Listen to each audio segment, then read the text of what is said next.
I'm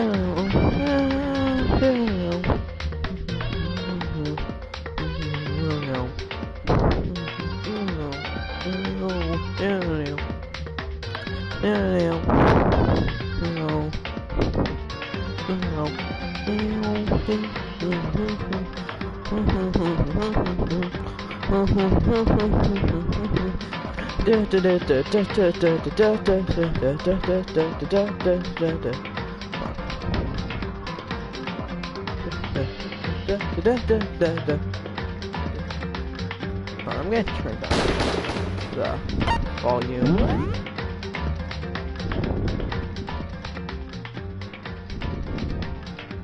I think that should be better.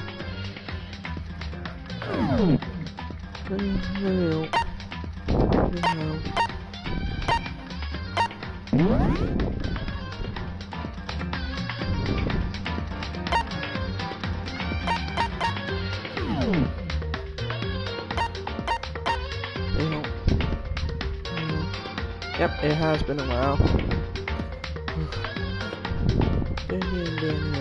I'm just gonna post that I'm streaming onto my YouTube and TikTok real quick, then I'll start playing. Also, a few Discord soon.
Start.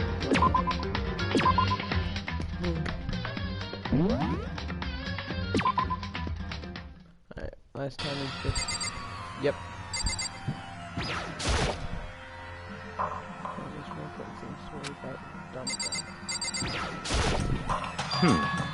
Now pay attention to the wall, huh? I said already, there's word written there on the wall.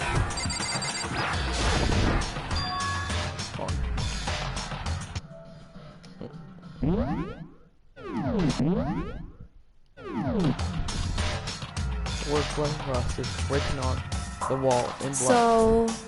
Don't you think it's kind of dying message? It's too strange.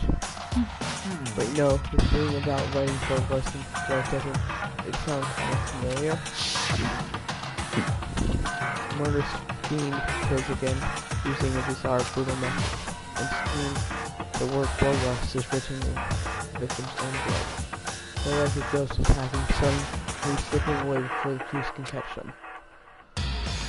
What nickname did the internet give this mysterious name? What? Genocide Jack? Genocide Jack, the murderous fiend whose grisly attacks prepares all across the world. The ultimate murderous fiend, creating a reputation of abnormal, downright fools killer. What is this? Then this is some copycat killer trying to imitate Genocide Jack's style. So why would anyone do that? Perhaps it's the worst of the real Genocide Jack. What? The real? Wait, are you saying Genocide Jack is here in the school? No way! There's no way. But going so far as to write bloodlust at the scene, I am surprised at this stupidity. What? I can't imagine a worse situation than dealing with a stupid murderer. Ah! Was it now? Toko, Hina was pointing towards the entrance of the girls' locker room. Huh? Toko was the last to arrive, and now she was standing there. Why? Why? Why? Good dunk. She fainted? That did not sound good. Toko? Hina rushed over, collapsed Toko, and started trying to shake her awake. Toko, are you okay? Come on and wake up. Oh, Oh, that's right. I just remembered what she said about how she faints anytime she sees blood. Oh! She's hemophobic. I mean, I imagine she does not watch many horror films then. This is a violation of the rules, right? I mean, technically she passed out somewhere besides her room. So I think it should be okay. The regulations are sleeping. So since she didn't faint on purpose, it doesn't count. Just a second! Toko, can you hear me? Hey, you gotta wake up. As if she'd heard her.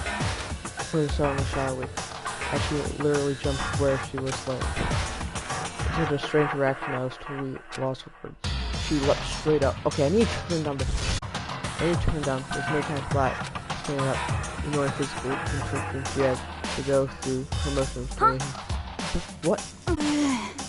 Sorry about that. I was just shocked, you know. It happens, right? Was I the only one? Sister, are you okay? Who's that pit? Are you okay? What the heck? She almost hit her head real hard when she fainted. The world has a front and a back, a top inning, and a bottom, a sea thunder, never flies. Well... This is quite different, I mean, she does sound completely different. I know everything's fine, at least stutter's all gone. That's a good thing, right? I see! It's clear to me, everyone is not fine. Your eyes seem strangely vacant. It might be the best if we take her back to her room for the time being. So, I don't mind taking her, but would someone help me? If someone needs help, I don't know. Tucker, could you help me? What? Huh? She totally ignored me. Very well. You take care of the girl. The rest of us can begin investigating right away. Can I assume nobody has problems leaving Sayoka and Nomoto on guard duty? Again? Hold on. Rushing to an investigation? Mastermind isn't behind that after all. What happened to last night? Surely you realize that. Don't make me repeat myself. There's no question that Chiro was murdered by someone among us.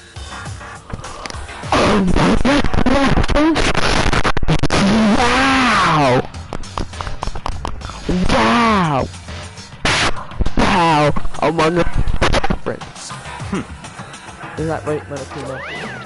Of course! Right, that's rain. But don't take it as bad. It's just the fact of life. Because that's how graduation works. Then it happened again. Is that what you're saying? That another one of us killed a fellow classmate? Monokuma, what does that freak you out? You guys got no balls, you know that? Is there nothing down there at all? Well, I'll let you pay to mine if you want. Actually, I don't have any either, sorry. Stop talking. Stop monologuing and give us what you came here. You did bring it, right? I sure did, chum. It's the Monokuma file! Allow me to print the next Monokuma file. I know how much you must be looking forward to it. See ya later! So please do very tippy top. That's on this investigation. No way! Do you really gotta do another investigation? Examining the corpse of one of our friends, having to suspect all of their friends. Why? I hate this. I can't take it anymore. Hey, where do you plan on going? There's nowhere to run. Such ignorance. This is acceptable, right? After all, blood is just as liquid as a dead body is a simple object. You're very enthusiastic about all this, are you not? Naturally. How can I not be? If we go on mass culprit, we all die. That must That's true, but to jump into it so soon. What? But do you want to die? Such ignorance. Fine, then go off and die somewhere. Right now. Go ahead, waste your history. Damn you! A dead body is an object. Piece of shit! Trio wasn't an object. Show a little respect or I'll beat some into you. Calm down. Everyone just stop thinking. Listen to some truth in Baki said. Kyoko? Because... If we don't solve this mystery and find a killer, our lives are forfeit. And if Bayakuro is right, then genocide Jack is somehow one who killed Shireo. That's right. Then unless we do something more victims, these could start piling up. What? If we get more victims, if we mess this up, we're all dead meat. Hey! Hey! Go on. That's your worry. You don't gotta worry any longer. If any one killing gains the guilty party may only kill a maximum of 2 people. Huh? I do remember I told everyone your lovely student life would be all over, right? Rule has been added to this regulation menu. So then... In that case, why not limit it to 1 person? Hey! Well, in good mystery, you don't want to miss out on at least the potential of a serial killer angle. This one would totally murder that cosmic. Punishment is waiting for you! Farewell for now. I'll catch you guys at class trial. I can say I understand this thinking, but if we can kill up to 2 people, then one more person's life could still be in danger. Interesting. Which is definitely not good. We need to recover the culprit before something else happens. You son of a bitch! You need to shut the fuck up.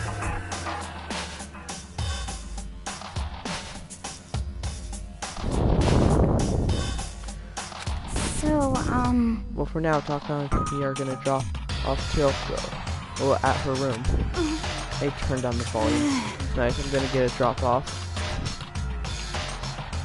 there is nothing to be done. We have no time to stand around here. We must begin our investigation with the threats. If we do not solve the mystery of who killed Shireo, Is that okay? then we will quickly follow her into the afterlife. That's true.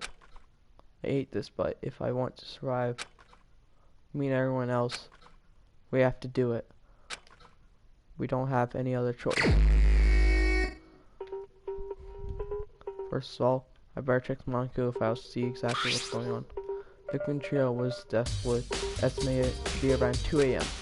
The body was discovered in the girls' locker room on the 2nd floor of the school. The cause of death was a blow to the head with a blunt object. She was killed instantly. That's all it says. Well, it's not like there's any point in complaining about it. No matter what, I gotta do it. Monaco file #2 has been added to your troop bullet section in your hand. Hey, Makoto, do you have a second? Huh? Do you need something like gold? You know. What did you need? I'm going to let you cooperate with I'm going to let you cooperate with me during my investigation. Huh? What? I'm purchasing your talents, the same talent which allowed you to solve the scientist case. Solve? No, I just... Stop talking. You seem to have some limited use, which is why I've chosen you. You have the honor of contributing to my investigation. You're inviting me to come with you. You're doing it in the most arrogant way possible, though. Let's go. Now then, shall we get started? But we need to get moving. There's no time to be standing around. I don't really know what just happened. But it looks like I'll be working with Bayako on this one. Okay.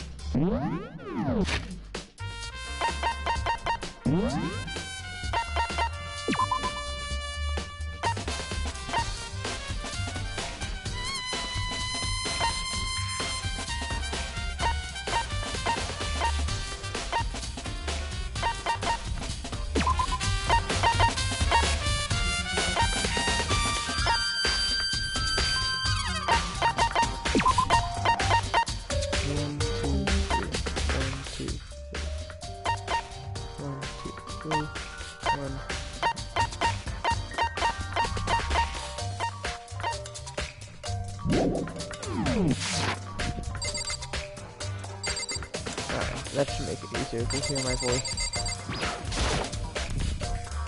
I could feel life streaming through my own block. See, it's a dead body. Trio's dead body. Very strange. The more I look at it, we're strange it all seems. This must be just like Jack's handiwork. Well, What? but we're still not sure he did it. Is that what you want to say? I wonder about that.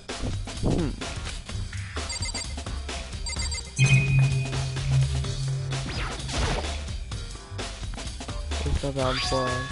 There's bloodstain. There's bloodstain on the dump. Oh, it said that it was they died from an object for a blunt object.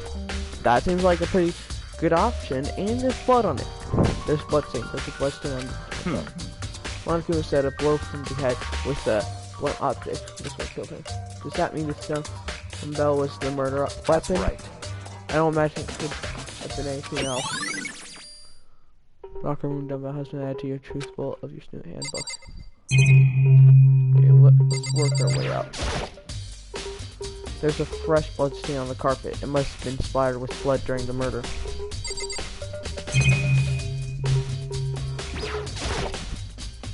There's a poster with some blood on it. It must have happened during the murder.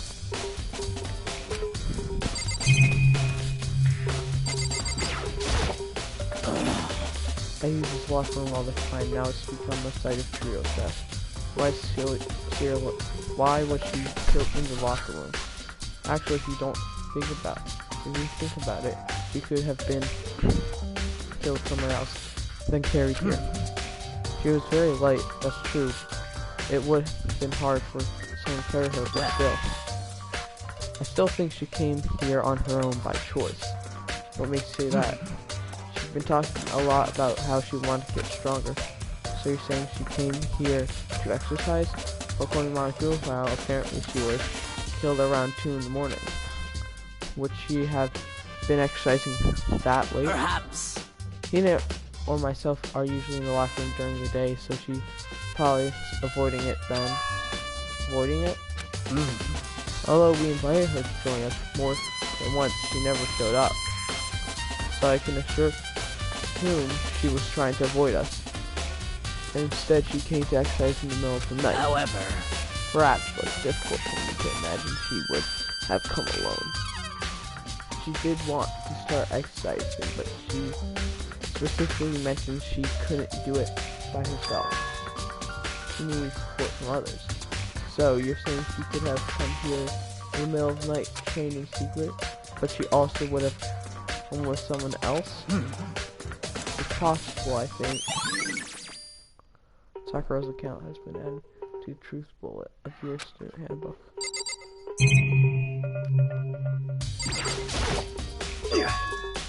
You had a really complex, had a real complex about being weak. You heard Churio talk about it, right? All I need to do is get stronger. Yeah, I do. She said that more than once. Sure did. Which I guess she explained the trip down here. But did she really need to get stronger that badly? You already mentioned it.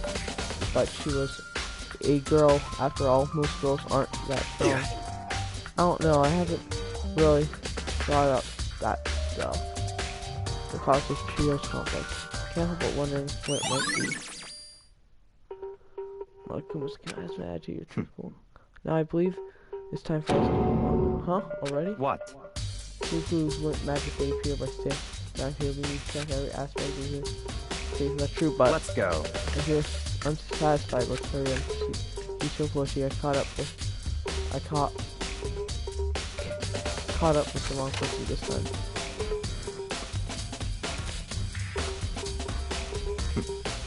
This is the next location. All this place relates to the destination. Figured it out for yourself. It's no fun if you don't fight.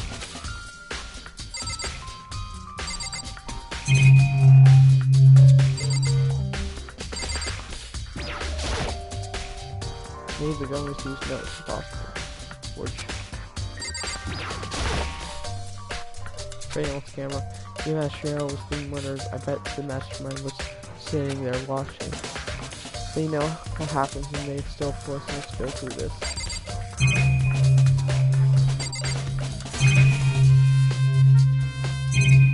Right? What?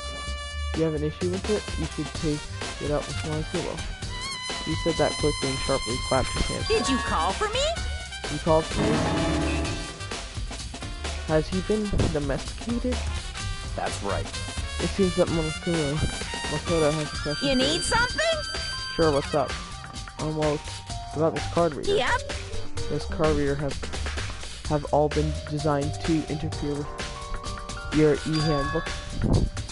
You can only enter the locker room with corresponding to the gender listed in your individual handbook. It's impossible for two people in a row to go through while the door is unlocked, correct? Unbelievable. If there were some sort of erotic terrorist on the prowl, the ceiling-mounted Gatling gun would initiate a Swiss cheese slaughter. The school regulation prohibits anyone from lending someone else their handbook, correct? Of course. Correct. So then, that means only girls can go through the locker room, and only boys can go through the boys' locker room. In other words, Shiro's body is being found in the girls' locker rooms, and so I can see right through you. Well, let me tell you what you're thinking.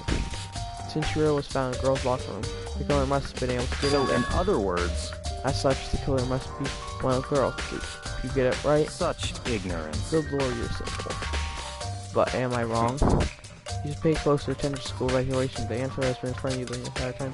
Loaning your e-handbook to another student is strictly prohibited. Only the act of loaning a handbook is prohibited. Borrowing someone else is perfectly fine. I would expect nothing less from Tadeko, son of a noble Dogami family. So he managed to sniff out the loophole in the regulations. Knowing you, I would bet you created it on purpose, didn't you? To add a little more excitement to things? You're treating me like a puny little appetizer instead of main course that I am.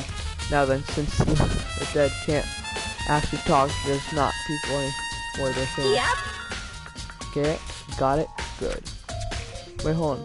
You're saying that that's a loophole, but in order to borrow something that from someone, then that means someone would have to loan it. So, Why you? so sleepy.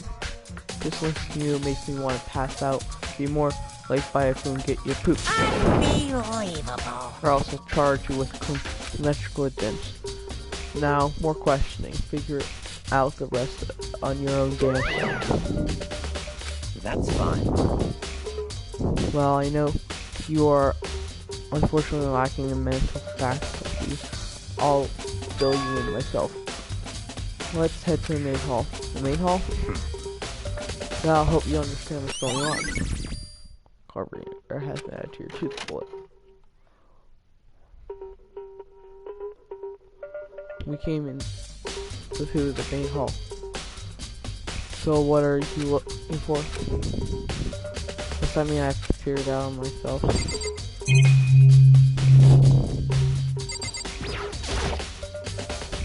The Uncle Hell blocking that first seems like my machine.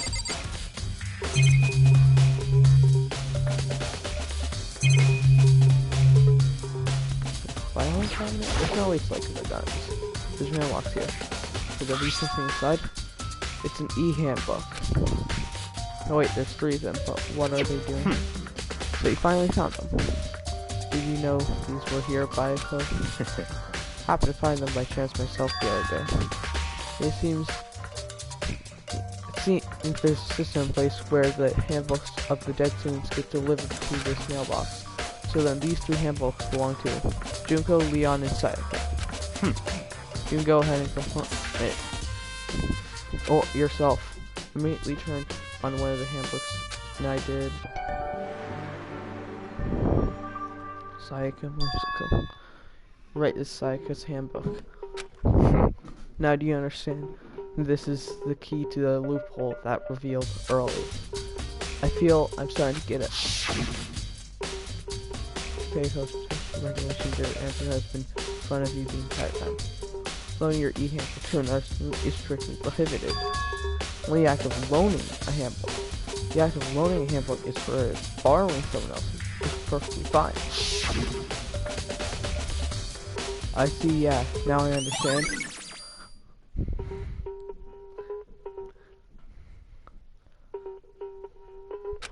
What? Hold on a second. What's Very wrong? strange. That's strange. One of the handbooks won't turn on. It's broken? Whose is it? Their handbook. The other handbook showed Shuka's name when I started up. Then the one that won't turn on must be Leon's, right? I see. It would make sense, yes. After all, he did get pummeled with the dozens of baseballs. Pummeled with baseballs? That memory came flooding back. The cruel punishment which led to Leon's death. The execution that Mastermind coded. A cruel, heartless death. You're right, it wouldn't be surprising for the handbook to break during that kind of assault. Damn it! Hey, hey. Hey, hey, hey, hey, hey. Now Hey! What? The e-handbook is essential for a student's life here. Crucial, integral, instrumental, a super big deal. There's no way it would break that easily. But it did. That's impossible! If I say it wouldn't break, it wouldn't freaking break. It can withstand up to 10 tons of pressure and it's waterproof up to 100 meters, okay? I don't care how many baseballs you hit it with. It wouldn't crap. Oh, but even my amazing handbook does have one single weak point. It does. I can't hear you! But see, it's a secret. I wouldn't want you to go breaking any other more handbooks. What? Leon must have broken it somehow without realizing what its weakness was, right? Hard to say. You know what? I think his handbook isn't actually broken. What? But you might ask, how could that be? Being the question hanging in the air, I couldn't dispute. What just happened? One could have said it's not broken, but it's undeniably fact. It's not turned on. That's fine. Well, I don't see any connection to the case, so it doesn't matter for now. You think so? Either way, something about it still bothers me. Broken e-bound has been added to the truth bulletins. Okay then, this should be enough to get things. Let's begin with our investigation of the earnest crack. Damn the true culprit. We need to find out who killed Cheerio. To be exact, not quite. Huh? Not quite?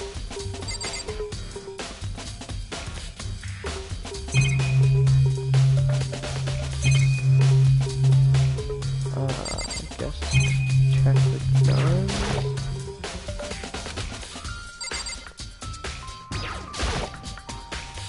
What do you mean by advise it? To be exact, not quite.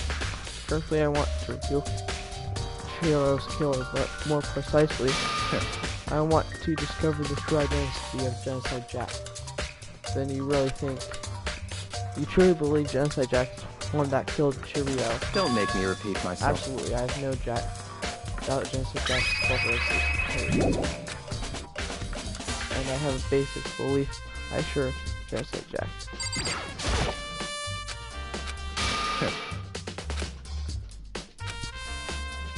Don't make me repeat myself. Fiend is Genocide What? Jack, right? There's no way else it could be. Fiend, he kills again and again using a bizarre, brutal method.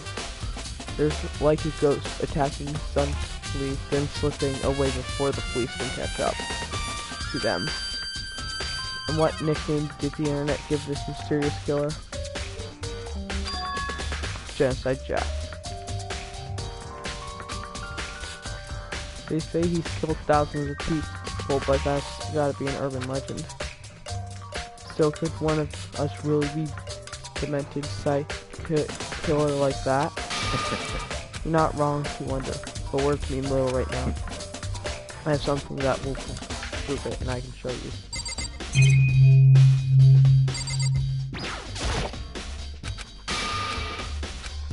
Don't make me repeat myself.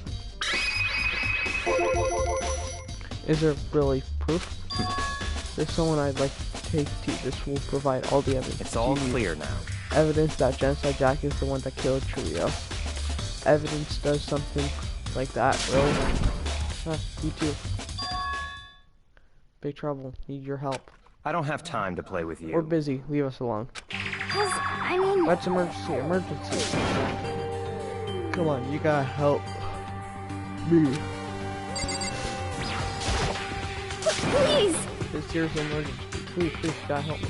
Just calm down. Okay, here now. I mean... It's an emergency.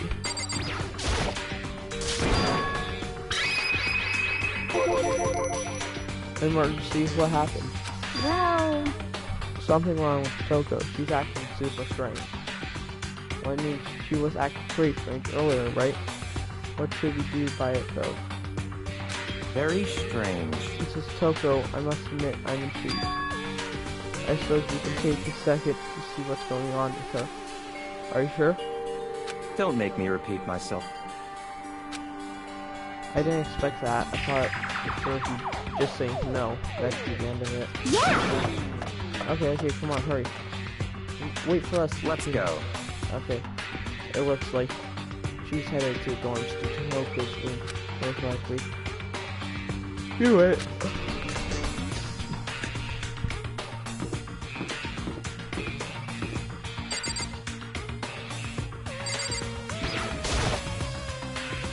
Toko inside some kind of emergency. You guys are too slow. I think you're just too fast.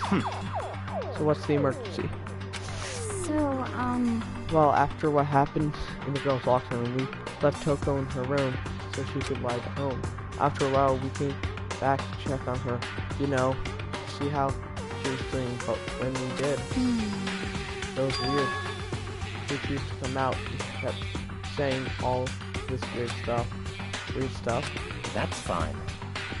We should try talking to her ourselves. Yeah, good idea. I'm gonna go for a shot. Door swung opens, and slowly and silently.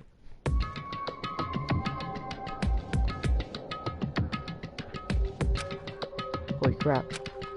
Door of negativity flew out from behind the door, forcing a grass out of What? me. Oh, nothing. It's just that Hina was really worried about you, holding yourself up in your room. leave me alone. Yeah, sure thing. But could you open up just for a second?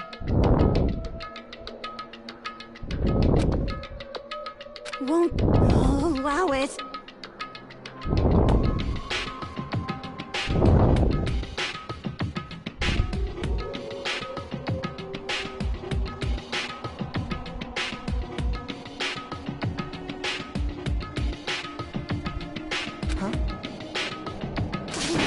Won't let Genocide Jack have control. And just like that, she slammed the door in my face. What was that? She's been acting like that the whole time when I rang a little while ago. I'll drive out the killer. Drive out the murderers. It doesn't make any sense, right? I was afraid to leave her in there alone, so I tried to bust down her door. But it felt like something was holding it shut on the other side. I couldn't even budge it. Toko was scared enough to even bare her door. Does she think the same thing as Bayuko? Does she think the serial killer of Genocide Jack really murdered Shiryo? Is that why Toko's so scared? But Whatever it is, I'm really worried about her. Isn't there anyone who might be able to get her?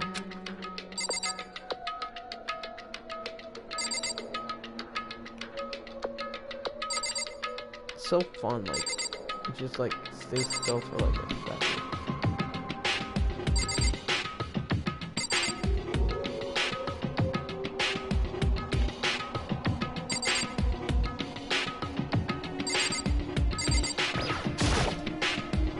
Hey, Byaku, you think you could ask her to come out of the room, I mean? That's fine. Sure, whatever. Oh yeah, she does have a crush on him. Huh? You didn't talk to her? Byaku, well, I guess you can be nice when you want to. Byaku stood in front of the door, not making a sound, then pressed the doorbell. After a few moments... What do you want? Leave me alone, you're so annoying. Bakula? It's Byakuya. I'm sorry, I couldn't keep our promise. Don't worry, never again. I won't dare take over again. And with that, the door slammed shut. Even Byaku couldn't pull it off. There's nothing else we can do. Let's get back to the investigation. Hold on. Hey Byaku, what was Taiko talking about just now? Something about a promise? What? Oh, I have no idea. Another one of her delusions, I'm sure. But Stop talking.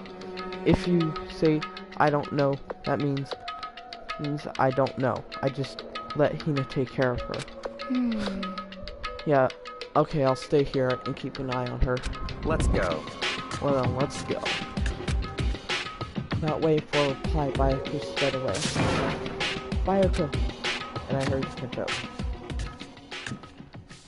I tried to talk to him several times as we walked, but he didn't even look back, let alone say anything. He just kept walking towards his destination. Finally, his feet brought him to stop in front of a certain room. Library? Come on, let's go in.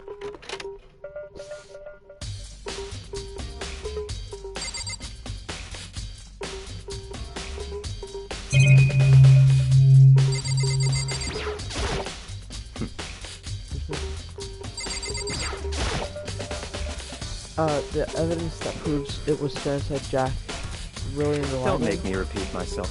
Don't make me say it again. Oh, you're so tough.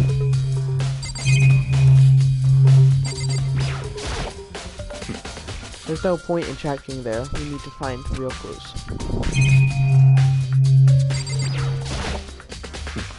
Knock it off. This is the definite matter right now. There's no clues there. Go check somewhere else. I remember on the other, if I remember, on the other side of this door, it's the archive, right? Hurry up and go inside. Oh, here. Let's go. It'll all make sense once you're inside.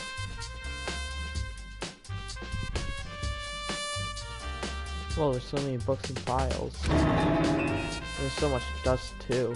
So, in other words, I would say there's enough value in this place to endure the dust.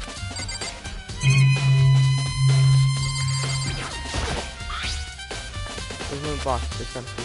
Although judging by the smudges on the dust, there was something inside. I wonder what it was. There's an accessory plug in the library. It proved very useful while I was in. There was an extra cord plugged in there. It proved very useful while I was in the library. An extension cord, huh?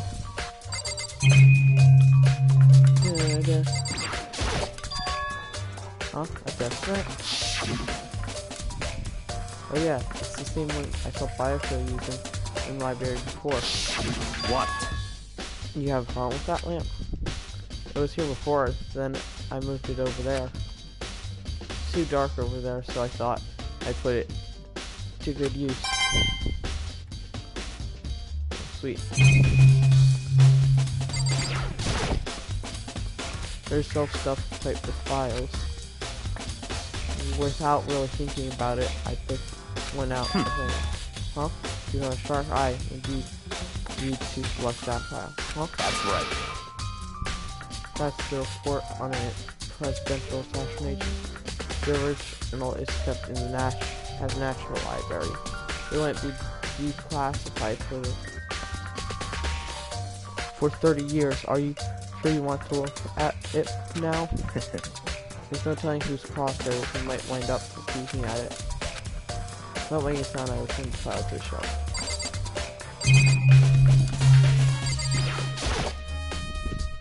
There's so many files. What's all That's enough. All those documents are dangerous. Dangerous? They detail all people who control the world from behind the scenes. Dangerous truths from poor commentators. You mean like members of the Diet or something? No, I mean the ones in real power, the secret council controlling everything from the shadows. If you're ready to disappear for it, take a look. There's some very interesting people in there. You're just kidding, right? Am I? I'll just let it go for now. And that's this one. There's tons of thick file stuff into the bookshelf. If you're thinking of looking through any of them, let me give you a little warning. Those are filled with graphic, disturbing images of all kinds of crime scenes. Kind of thing any one person would ever want to look. How do you know all this? How do you know all this? I just want to say that. How do you know all this? Huh? What do you mean? All those files, they're investigation report cards related to different cold cases. Those are internal documents for police eyes only. They're not the kind you think you'd expect to lead. Oh, so are you finally beginning to understand the true splendor of this library? The entire reason I was interested in this library is because of this room right here. Interesting. It's home to classified government documents, police records, things no ordinary person would ever see. Isn't it magnificent? This can't be for real, right? Such ignorance. That's all you get. That is this problem. Anything that doesn't fit into your preconceived reality, you label it as a lie. Well, it does not. It does. It doesn't just. It's not like I totally refuse to believe it, but I mean, there's just so much. How could anyone have pulled all this together? I suppose it goes to show just how much power Hope Seek really wields, or perhaps Mastermind may yet have wanted to provide us with enough entertainment to keep us from getting bored. It's no use, I can't keep up with all this. I'm just too unreal. What's wrong? I still can't believe it. What about you? How can you believe it so easily? Things like that are usually impossible. What do you mean usually? Usual, normal, ordinary, simple. Those things don't exist anymore in this real world. If you understand that they actually represent, you won't understand the nature of anything. You don't pull your punches, do you? Besides, what you consider usual is based on your common sense, right? But what makes you think your own common sense applies to me at all? The documents gathered, I have reviewed them multiple times. Hold on a second, you're saying you read all these documents more than once. But all this has to be top secret confidential stuff, so why? My family has a reading room just like this at our home. Ours is bigger, of course, and not as dusty. Huh? Members of the Togawa family have access to any variety of government-related documents. That includes foreign powers as well as domestic. How is that possible? So, in other words... I already told you, there's a secret council that controls the world from the shadows. My family is a member of that council. And I have it within me, the bloodline that will allow me to one day bend the world to my will. But to become such a ruler, I must know all levels of this world, back, front, and forwards. So whenever I have time, I like to review whatever documents and materials that interest me. Which is why I can proclaim without a doubt that the material gathered here are the real things. This is beyond believing or not believing. Bayako is actually starting to scare me more more than the actual mastermind. And what always interests me the most were the cold case police investigation reports. Reading through those reports has always been a hobby of mine ever since I was a little kid. It's excellent mental exercise. I've solved more than a few of those cases just by reviewing the reports. Among all those reports, one of my recent favorites is the Genocide Jack case. As you talk, Bioko grabbed a specific file from the shelf. That's right. This is a complete case file. Every single report surrounding Genocide Jack case has been filed in here. Because there are so many, allow me to quickly summarize the main points. To begin, the first characteristic is at the crime scene the world blood loss is written in the victim's own blood, and that is when victims are murdered, their bodies are suspended in a certain way. The blood loss is written in blood of the victim's body is suspended. It's exactly the same as what happened to Churio. Save your surprise. The best part is yet to come. For second characteristic, where the victims are suspended, the only ones who knew about the particular facts were members of the police and other higher-ups. And by all accounts, nobody in the media ever found out. In other words, there's no one on the news, no one online, nobody knew about the aspect of each crime. Only key officials and the killers himself knew about this act of mounting the victim. Now if you recall Churio's corpse, her body was most certainly mounted in this fashion.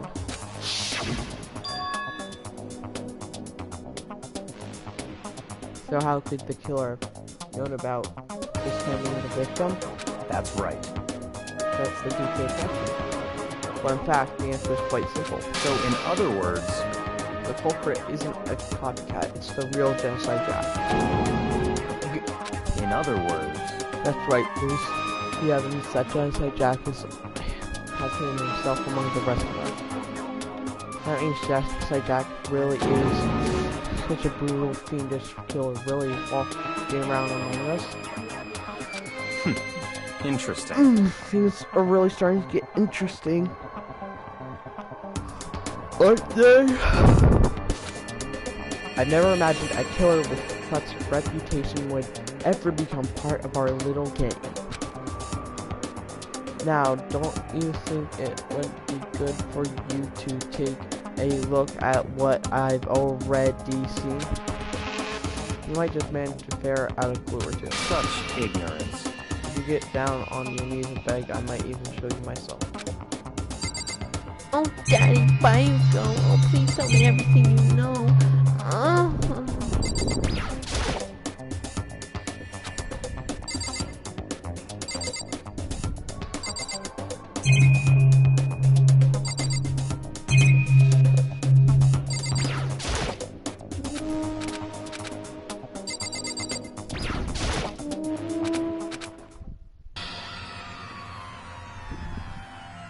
I should have read that, but I put hand in the file and I flipped through it with tense, nervous fingers.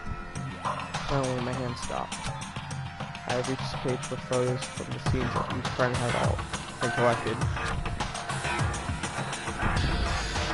Names of Jack's victims ran for several pages. Contra, I'm not reading all those. Not reading all those. But one thing became perfectly clear as I read. All killers count his victims were killed and suspended in the exact same way. In the scene of every murder, the world bloodless was left in the victim's own blood. That's one thing.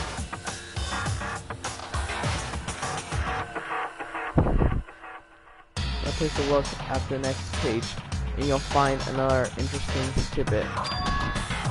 Next page.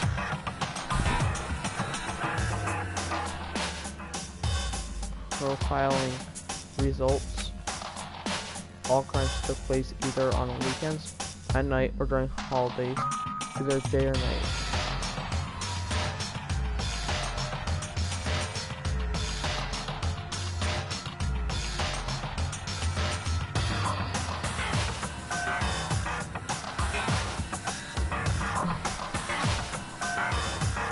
Most common time for killing takes place was on holidays in the afternoon. Based on these facts, it could be suggested that the suspect may be a student. The evidence suggests that the suspect lingered at the scene, but when they did leave, they were in a panic. Because an eyewitness had never come forward, it's unlikely there were any external reasons for this. This confused behavior suggests that the suspect may potentially suffers from dissociative identity disorder. So, in other words, the key point here is the culprit may have a split personality. Split personality, like the kind of thing you see on TV.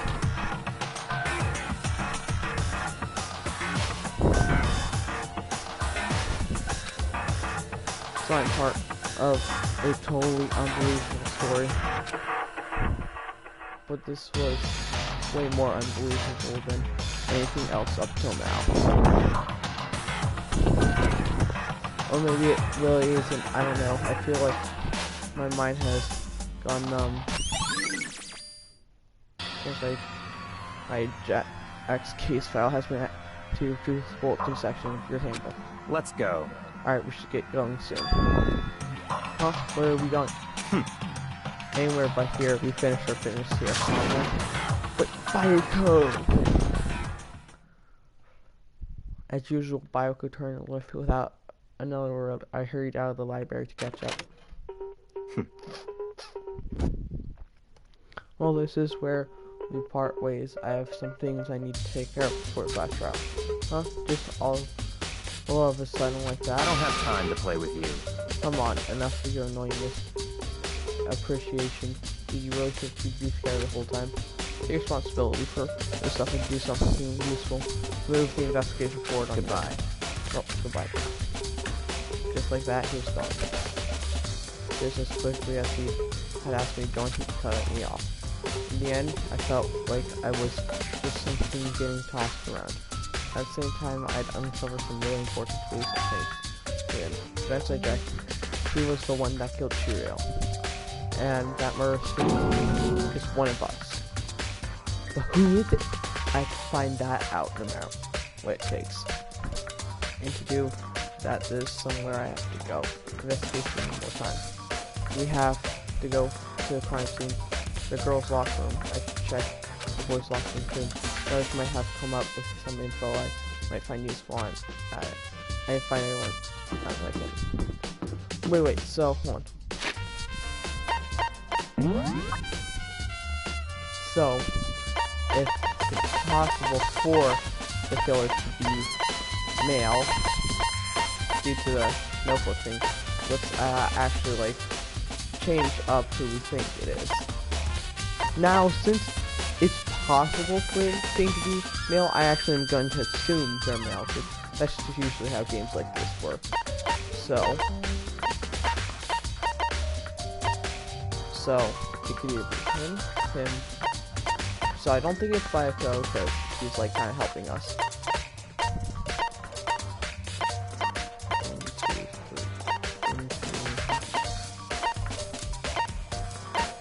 1, 2, 3, 4. So we have 4 suspects on the board. So he's like the ultimate moral compass. So he's like not someone I would expect to like constantly have a split personality. And Mado himself off. I think Mondo was low-key simping. I don't... For Chio? No. Wait.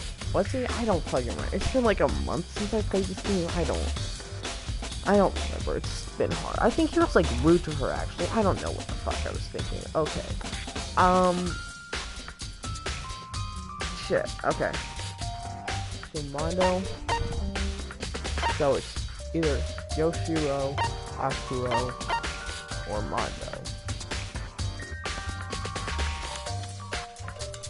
I was thinking about this logically.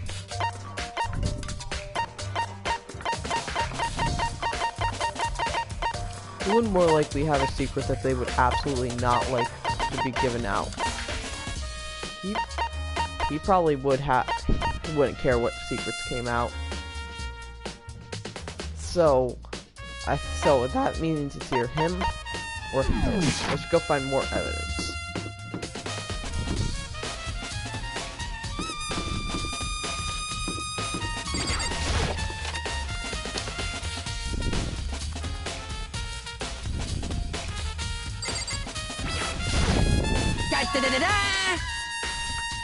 The community has discovered evidence revealing identity. I feel as if... Numerous that in case for me. Evidence, what did you find? I cannot reveal that. That's it. I'm sure of it. That what I found steals the killer's breath from his lungs. Are you sure about that? Yes, Miss Lingborg said she witnessed something worthwhile too. Really, what did she see? Well, You it just would tell me. seem... It's like when a girl bullies a boy she likes, right? Okay, so where's Celeste now? The warehouse by the dorms. She was there, but at the same time not here. What's it gonna be? Well, like... I'm like... Celeste is like my best friend right now. Like... Celeste is like my best friend now, I think.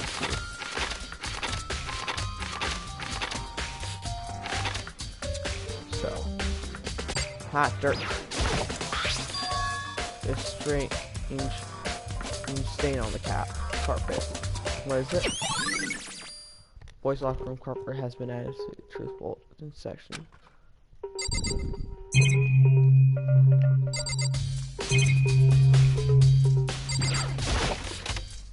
I don't think.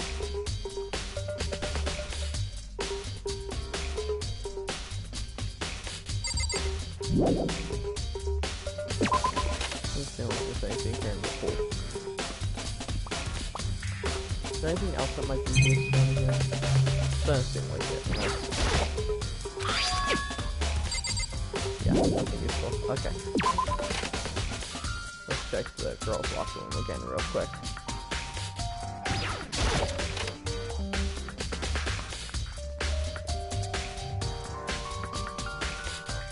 Alright, let's talk to everyone. Damn. No forgiveness! We already talked to her. She's like really smart at this shit. Hey Kyoko, have you made any progress on your investigation? Indeed. Genuinely speaking. However, But I have to get going. I have something unrelated to take care of. Something besides the investigation. What is it? well, Nothing you need to worry about. Just concentrate on the murder. But so then, before I go, let me give you one piece of advice. You should examine Kuro's body one more time thoroughly. Also, her handbook is missing. You might want to determine its whereabouts. goodbye. That's it. I'll be frank with your success. With that, Kyoto turned and left the girl's locker room. Guess I'll take another look at her body then. And Kuro's handbook is missing. That's definitely worth worrying about.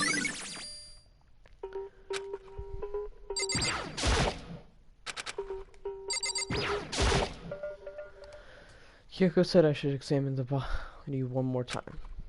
I know she said thoroughly, but I do have my limits. Well, I'd better give it a shot anyways. Let's see.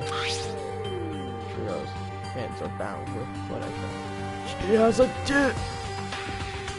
No, I'm joking. The rope was used to prop her up, like a kind of crucifix position.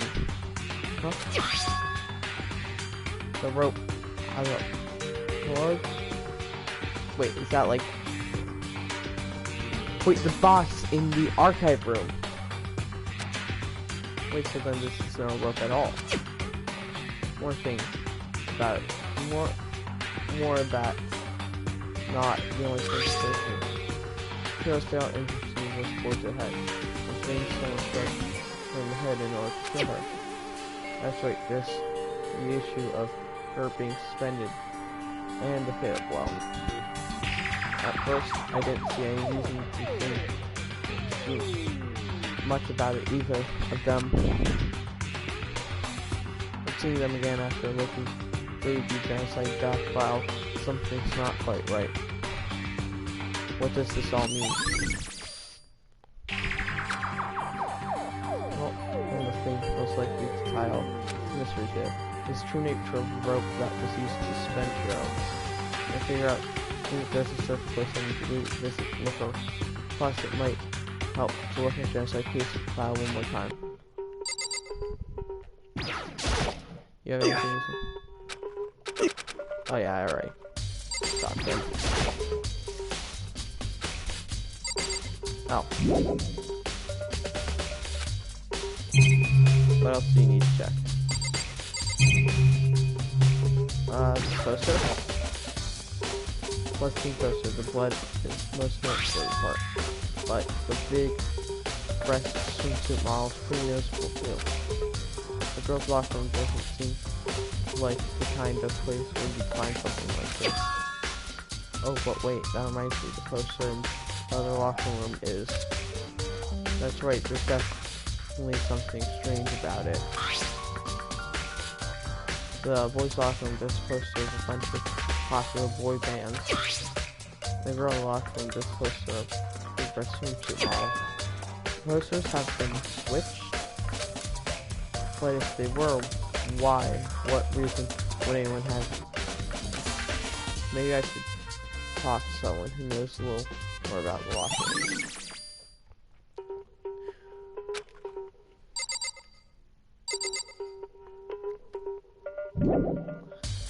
Hey, girls locker?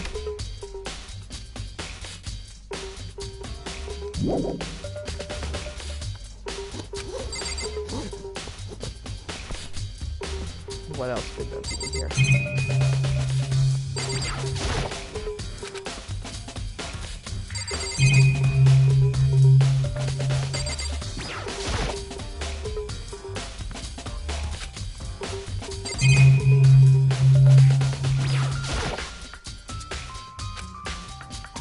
Maybe we need to go back into the boys' room. Yeah, the fact that they let us go in.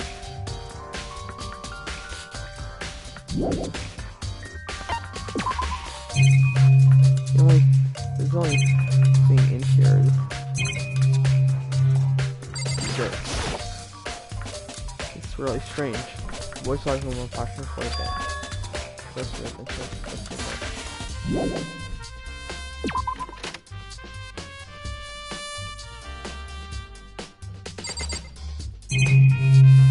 let's just investigate everything.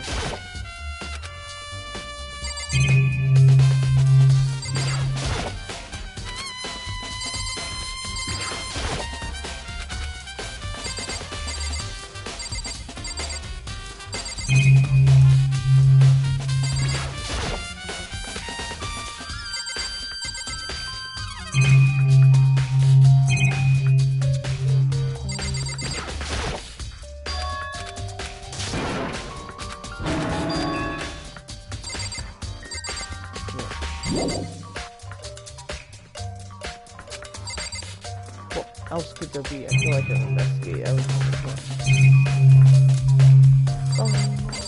Maybe there's something. Let's check. That's the only place I feel like there could still be stuff to look for.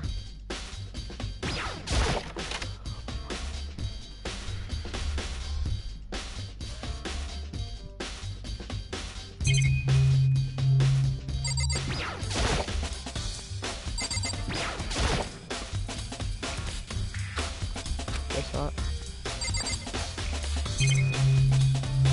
Just this. Nothing in here. Oh, my bad.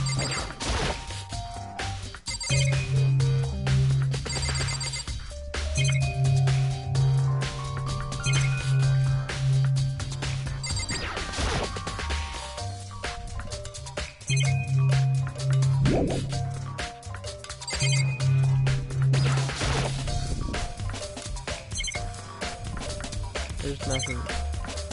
There's nothing on this side.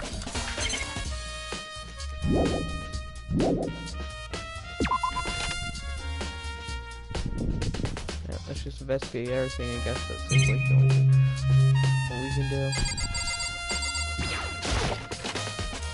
Oh, no, I thought that was.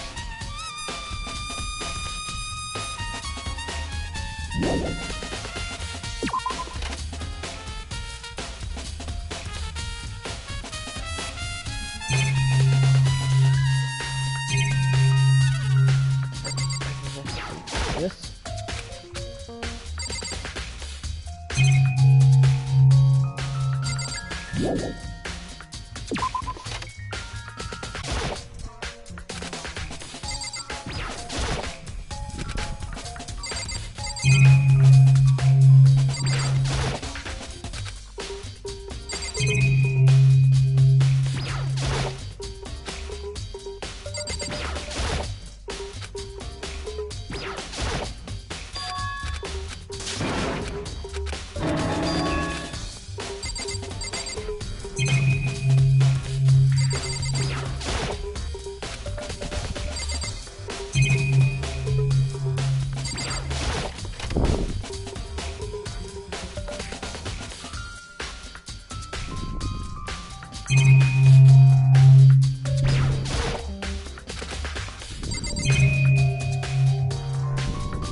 Oh, okay. So I already talked to her. Guess I didn't. Now we can probably leave. Okay. So let's go meet up with Celeste. Oh wait, come on. Gotta go check the outside area.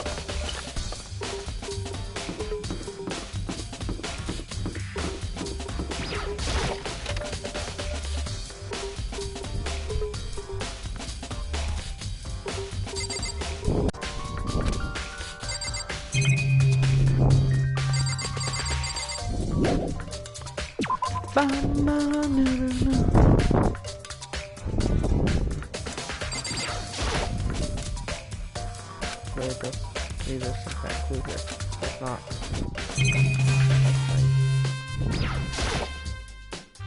Right, turn on. Yeah, I see it's software game. Night record isn't long enough to reach out to that one from. Last time I saw it, it was definitely on, and it definitely looks like here. I wonder if library desk might pass me add to your truth bullet section. There's still one more thing I need to check. Now we can probably check. Oh, hi Pumpkin. I don't think Mom would appreciate you attacking her chair. And we can just go use the back of my chair again.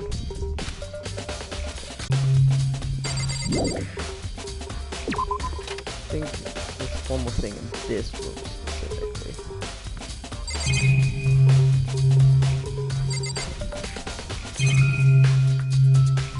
Oh.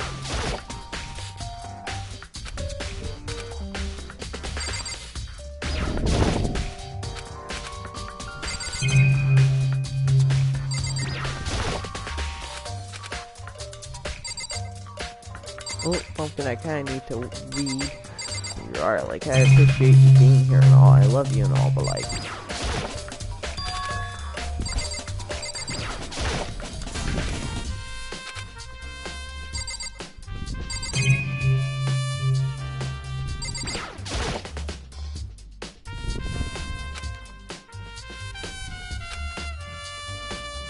I can't read, Pumpkin. Pumpkin, stop rubbing your face on the freaking TV. Let me read this shit. Let me read this shit, Pumpkin. Pumpkin. Pumpkin. And then there's these serious issues that force the school to close down. This next school or something now.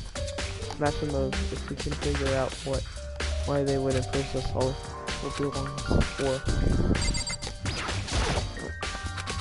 Okay, whatever. It wasn't even important.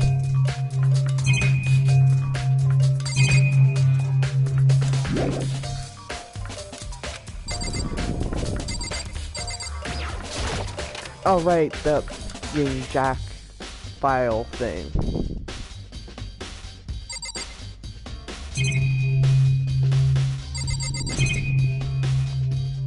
This one, right?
Where the fuck's the file? I can't find that shit.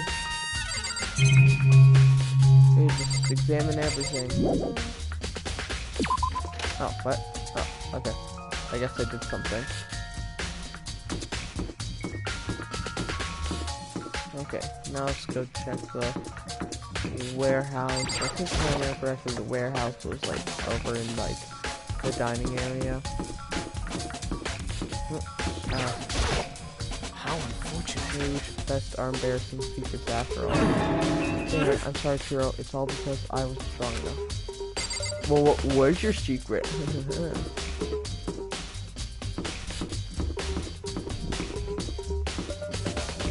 Wait,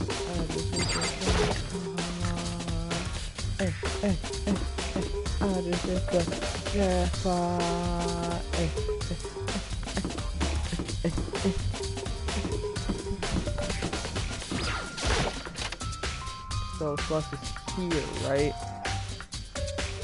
Yep. Plus, what are you doing here? This warehouse is amazing. It's absolutely everything one might need to live a full life. From food, clothes, to towels, there's an endless supply to choose from. I see that, but have you found anything related to the case? Most unfortunate. I knew you were going to ask me that. I thought talking about the warehouse itself might misdirect you, but I see it was pointless. Then you did find something? Very well, I will tell you and only you. Actually, Last night I saw Trio was in the warehouse. What? Really? indeed. This was right before nighttime. What are you doing out this late? Oh, I was just... Are you planning to go exercise, perhaps? What? How did you know? Because I can see a blue track jacket sticking out of that duffel bag you're carrying. Oh, you're right. Thanks. Well, I'd better get going. I'm kind of in a hurry. She stuffed the jacket into her bag in a hurry. It was almost like she was trying to hide it. And just like that, she was gone. Yes, indeed. I assumed she was merely stocking up to go exercise in the morning, but it would appear she ignored the nighttime rule and headed directly to the girls' locker room. If she hadn't broken our rules, none of this ever would have happened. You get what you deserve, I suppose. So apparently. She went to girls' locker room late at night in order to exercise without anyone knowing. The strange thing is, there's no trace of a track, jacket, or duffel bag, less than she saw a trio carrying, which would mean the killer would have gotten rid of it somehow. Thus account has been as truthful. Let's go to the trash room!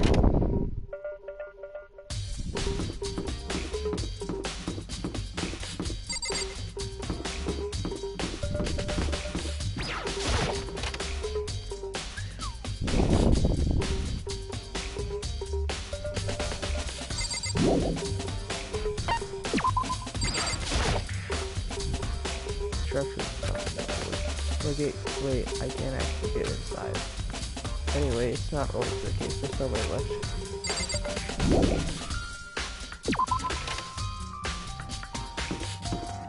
Okay, what the fuck is the purpose of this room? Like, I can't get in there, it's just there. How's anyone bar? Okay, whatever, done there.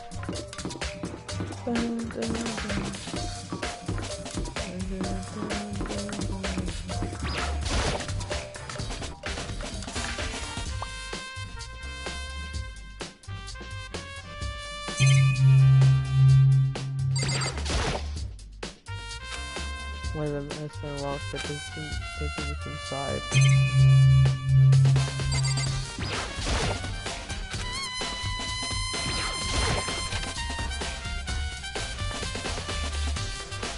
Shit, I forgot to post when I kicked off. I'm streaming.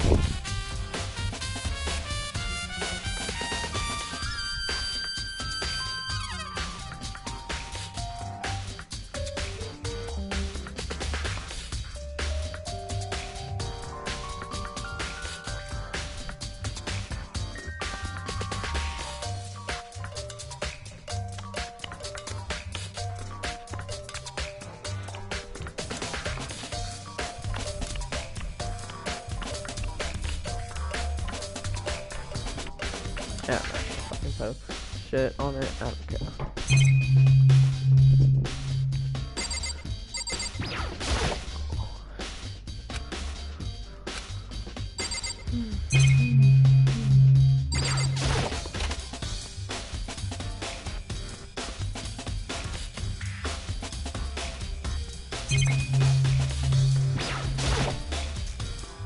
What's this? Is it the heat source of sauna? I don't think it has anything to do with this. Okay, there's nothing in here.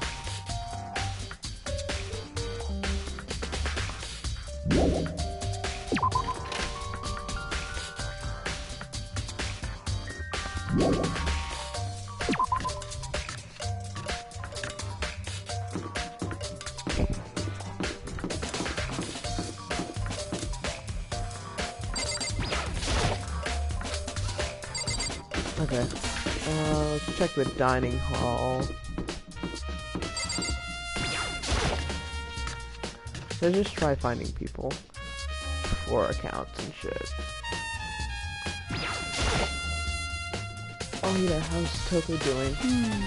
Sarah's fortune won't come out, and she just keeps mumbling something about genocide Jack. So I just left her there. You left her? I had results swimming and I was getting pretty hungry. Yeah! Oh, but don't worry. I'm gonna head back as soon as I'm done eating. Toko's not exactly pleasant, but I'm still worried about her. Speaking of which, what are you eating? A donut, of course. Of course.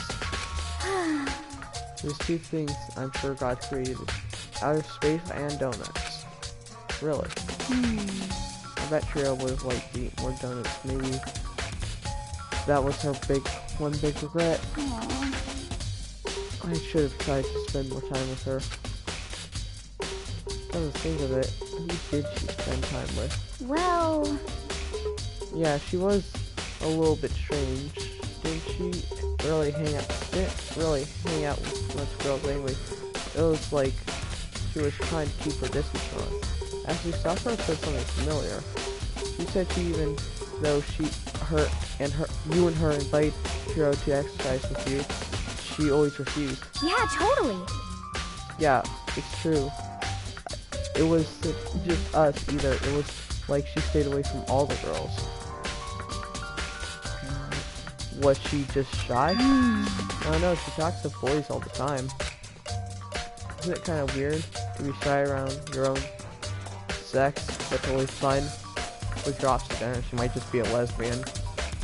That just seems like most. Also, I'm pretty sure I remember at the start of the game it stated like a lot of guys really have a crush on her because her like personality and how cute she is.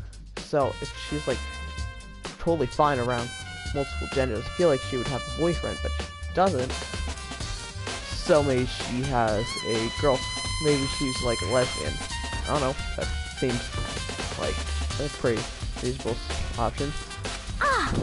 Oh wait, maybe she was used to guys blowing her. The law says you can't judge a book by its cover, right? You think so? I never really saw her as that kind of girl. My O's account has been added to the true bold section of your handbook. Ding dong, bing bong.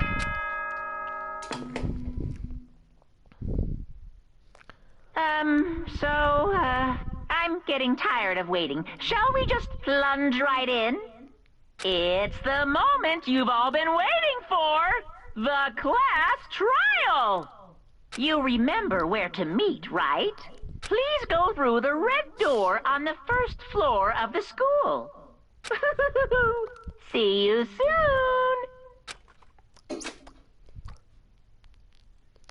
soon! The class trial is about to begin. No doors right through here.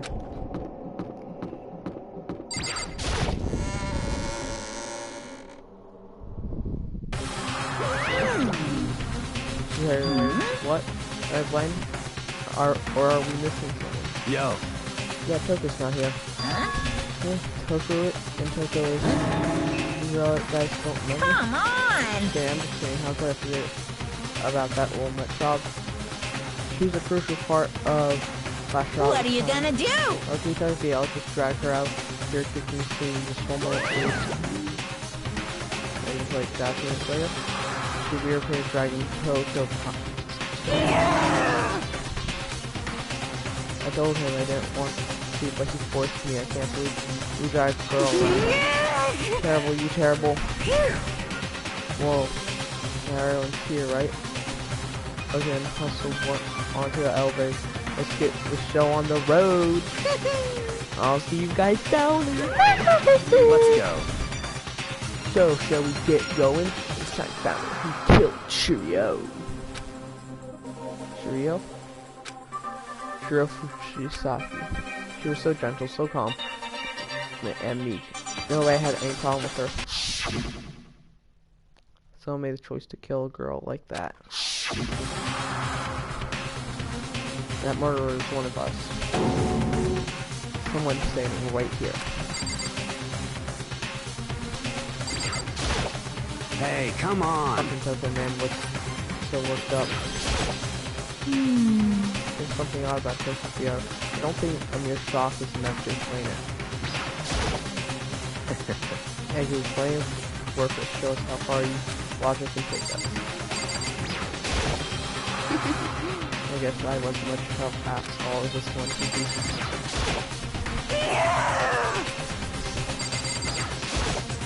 Oh, very sad.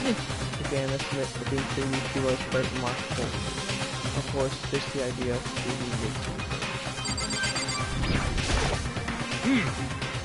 I don't know why they did what they did, but I'm sure it'll work itself out just as stories it out, right, bro? Shall we go? Shall we begin? Ray, you doing this? Well then. How long ago was the villain who performed a genius act on Lutheran ritual? You have no choice, you have to do it. It's true. Yes. I gave a small nod in reply. With one last deep breath, I walked towards the elevator on shaky legs. With each step, I could feel my heart starting to race faster and faster. As soon as everyone was on, the elevator began to descend. I couldn't get a handle on my emotions, couldn't stop speculating.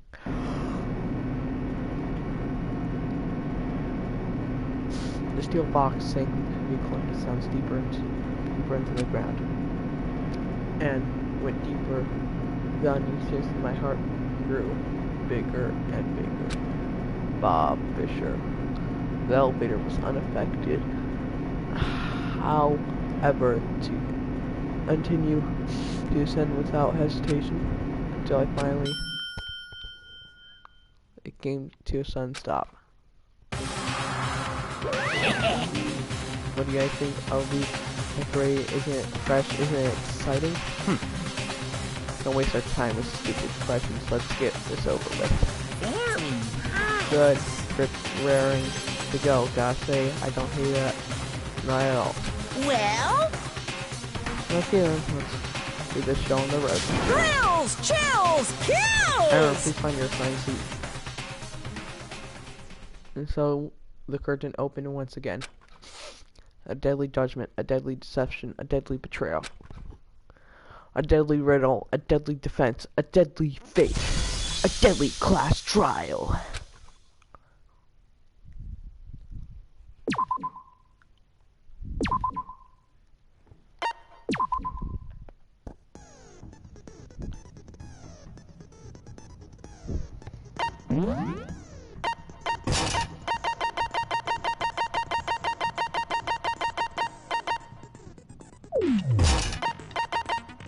Is that all I have? Delicious voice.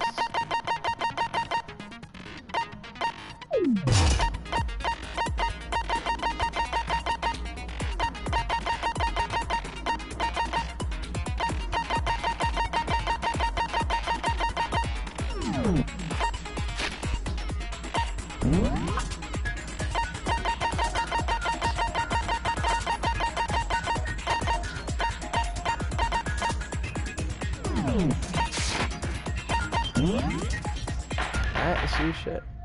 Last trial. All rise. Let's begin with a basic explanation of the class trial. So, your votes will determine the results. If you can figure out who done it, then only they will receive punishment. But if you pick the wrong one, then I'll punish everyone besides the blackened, and the one that deceived everyone else will graduate. Okay, then. So, first off, let's talk about the murder weapon! Yeah, okay, clear. What was used to kill?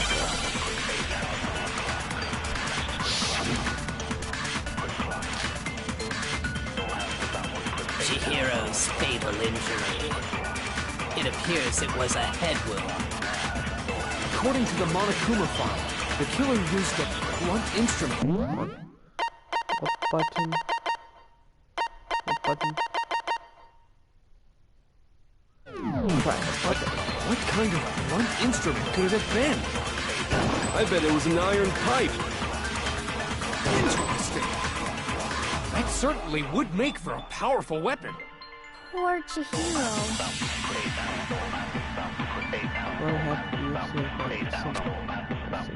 Chihiro's fatal injury. It appears it was a... One.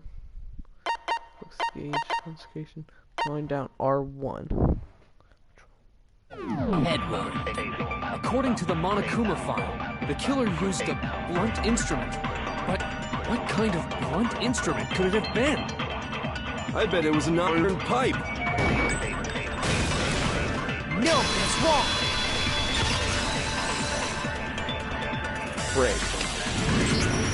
Can we agree that the object that dealt the fatal blow was the dumbbell?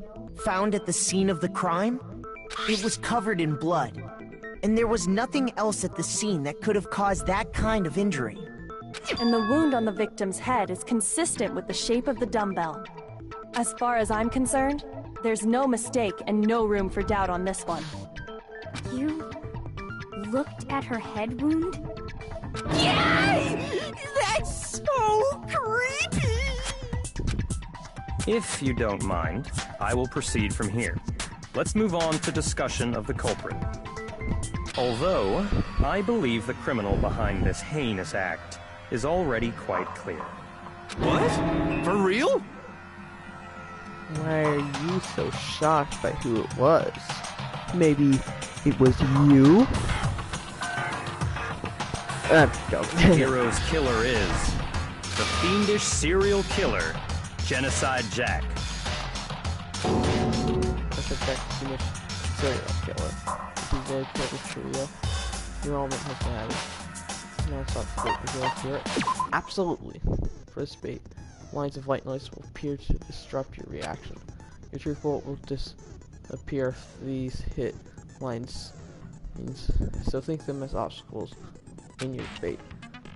But there's a way to keep this white noise from getting away. Press the X button to attach the silencer, which you can use to shoot at white noise. However, if you shoot an actual mark with your silencer instead of the white noise, the time limit will decrease, so be careful.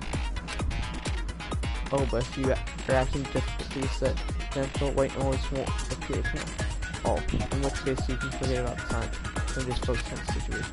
Or then go back. Make your argument. The culprit is Genocide Jack. I'm sure of it.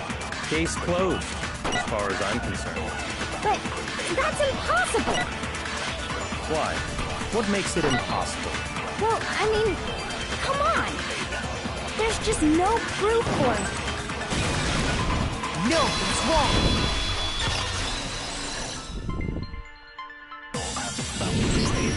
I might know one reason he could be involved. What? I found this file while I was looking around the archive in the library. I guess it's some kind of confidential file the police put together about the Genocide Jack case. What? That's kind of weird as shit, isn't it? What was something like that doing in the library? The why of it is probably more trouble than it's worth, so let's forget about that for now. More importantly, it outlines all the specifics of every Genocide Jack case in exceeding detail. According to the file, there appear to be two defining characteristics in every Genocide Jack case. The first is that a bloody message is found written at the scene of every murder. Oh, that's right. Boob lust. No. It's actually bloodlust. But more important is the other characteristic, and it's something that has never been made public. Never made public? What the hell is it? Why don't you tell them, Makoto?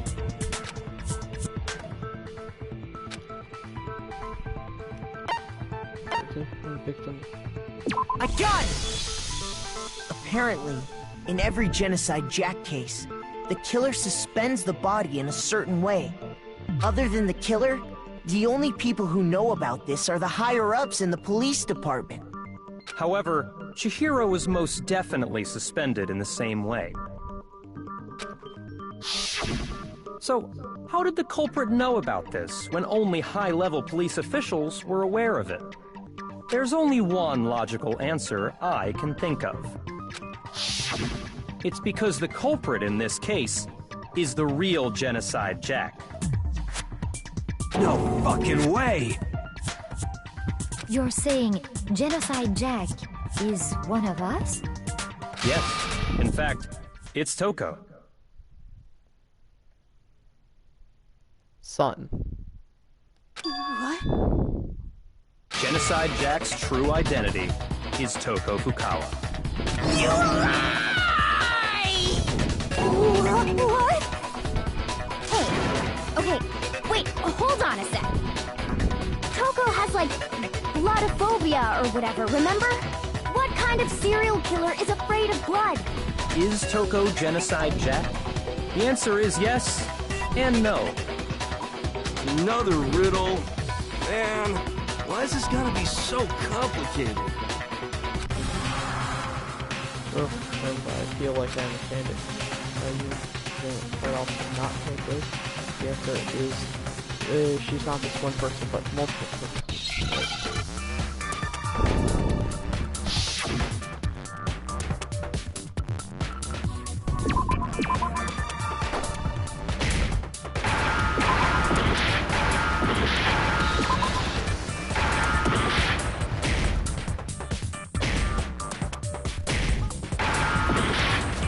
How do I fucking do this? Two letters.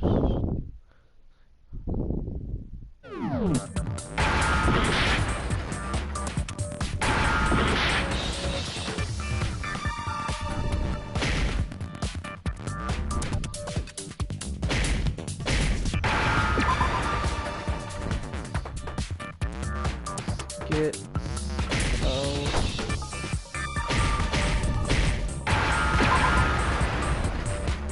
Now I understand.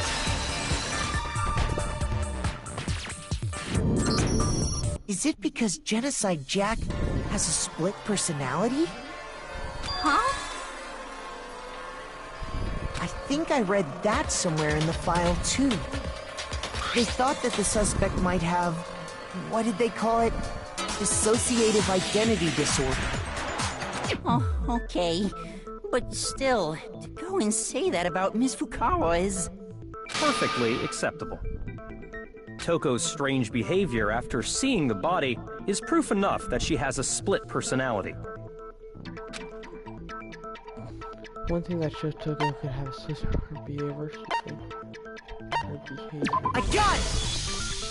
You're talking about how she started acting totally different than usual, right? That's right. Think back. She fainted when she saw Chihiro's corpse, and then, when she woke up... I'm fine, well, inside the body, hey, are you dead? Hey, She must hit her real hard. The world has the front and back, the top ending and the bottom. I see truth of love life. It's quick occurring.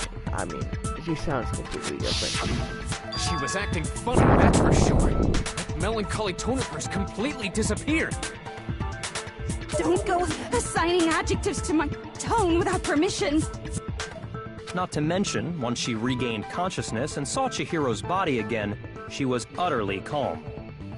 In other words, within her is one personality that can't handle blood, and one that obviously can. So when Toko trapped herself in her room, it's because she was scared of Genocide Jack?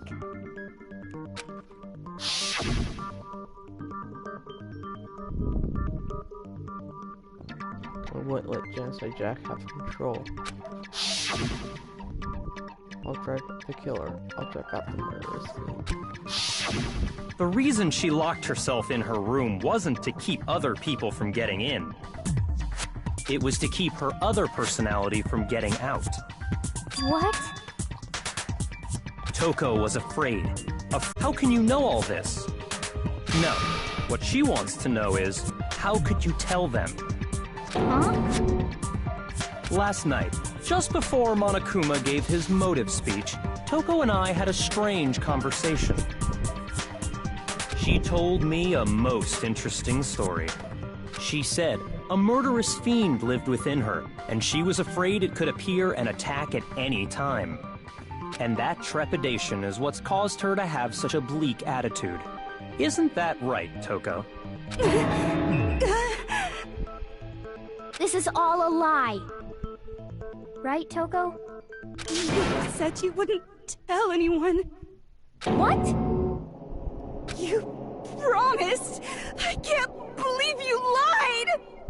You have only yourself to blame. You came to me with your tragic little story.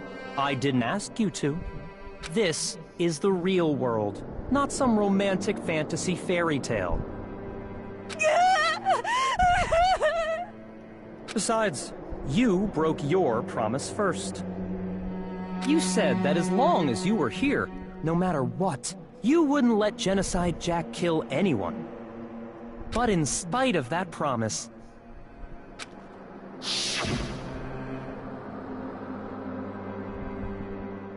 I'm sorry I couldn't keep our promise. But don't worry, never again. Won't let Genocide Jack have control ever again. You said if I kept my promise, you would go out with me. That's the only reason I promised. How many times do I have to tell you? I never said that. But you weren't able to do it. You just couldn't resist that rush you got from killing, could you? I tried. I swear I tried to control it. But your efforts were useless. What a disappointment. I hate you. Well, the opening act is nearly finished. All that's left is to hear from the person in question directly. The person? You don't mean... Toga's Valley silently launched forward. A thud echoed across the courtroom by the next second. Well, hello there! Is it me you were hoping to see? Sounds like Jill. What the heck? So you figured it out, huh? Well, whatever. What are you gonna do? I'm the ultimate murderous fiend, Genocide Jack! Or better yet, let's go with Genocide Jill! What the fuck is this? What happened to you? Not Toko, that's a loser name, and what happened is a textbook split personality. So what if one of them happens to be a serial killer? You should turn a blind eye to one's fault.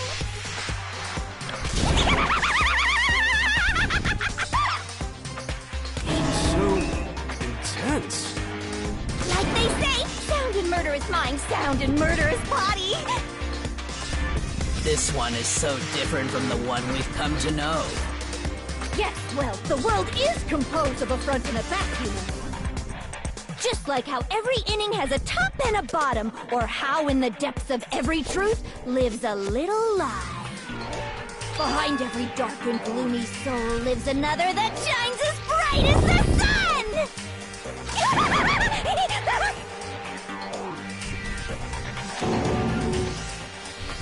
This worst thing death is happening.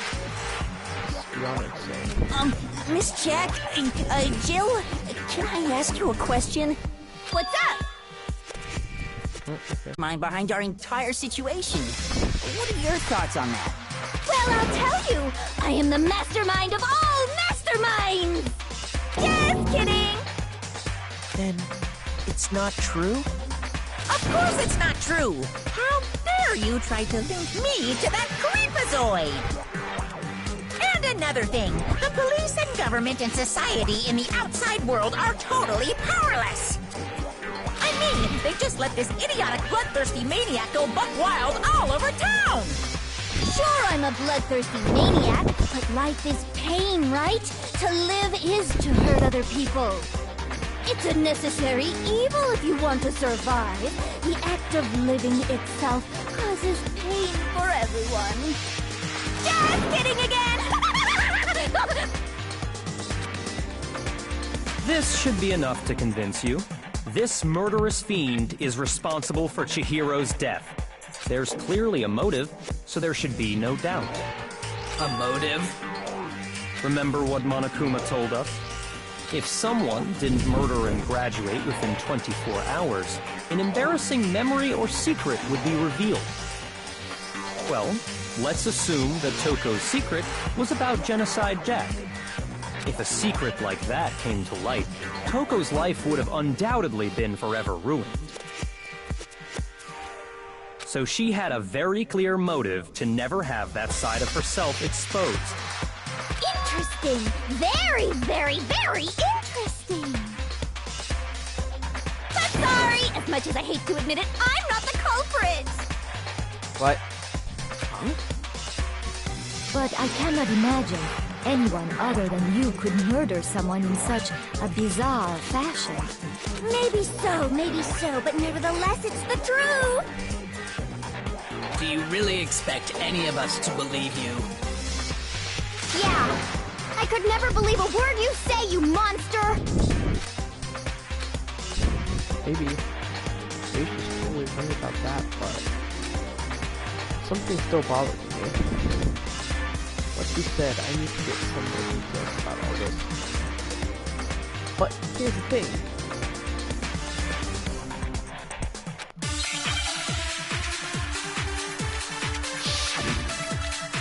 Make your argument.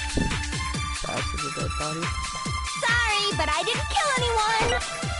You say that, but do you really expect any of us to believe it?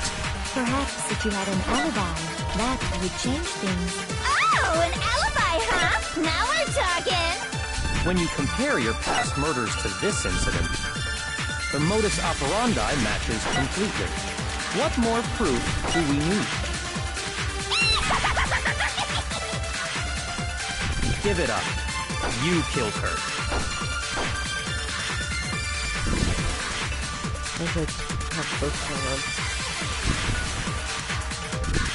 Sorry, but I didn't kill anyone! You say that, but do you really expect... Perhaps if you had an alibi. Oh, an alibi, huh? When you compare your past murders to this, the modus operandi matches completely. What more proof do we need? Give it up. You killed her. Sorry, but I didn't kill anyone! You say that, but do you really Perhaps if you had an alibi. Oh, an alibi, huh? When you compare your past murders to the modus operandi matches completely. What more proof do we need? Give it up. You killed her. Can I just fucking... Sorry, but I didn't kill anyone! You say that, but do you really Perhaps if you had an alibi. Oh, an alibi, huh? Now... When you compare your past murders to this incident, the modus operandi matches... No, that's wrong!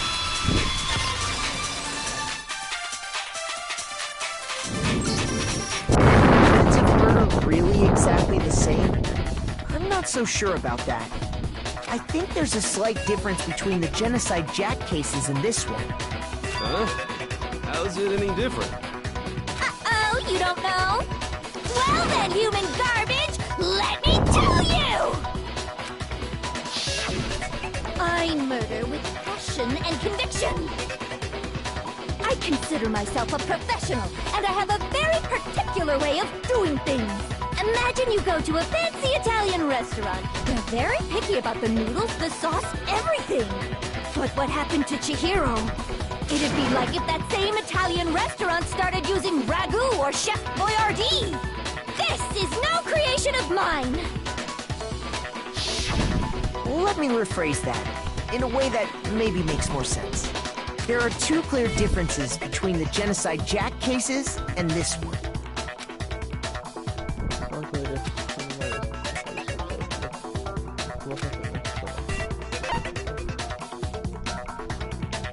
I got it!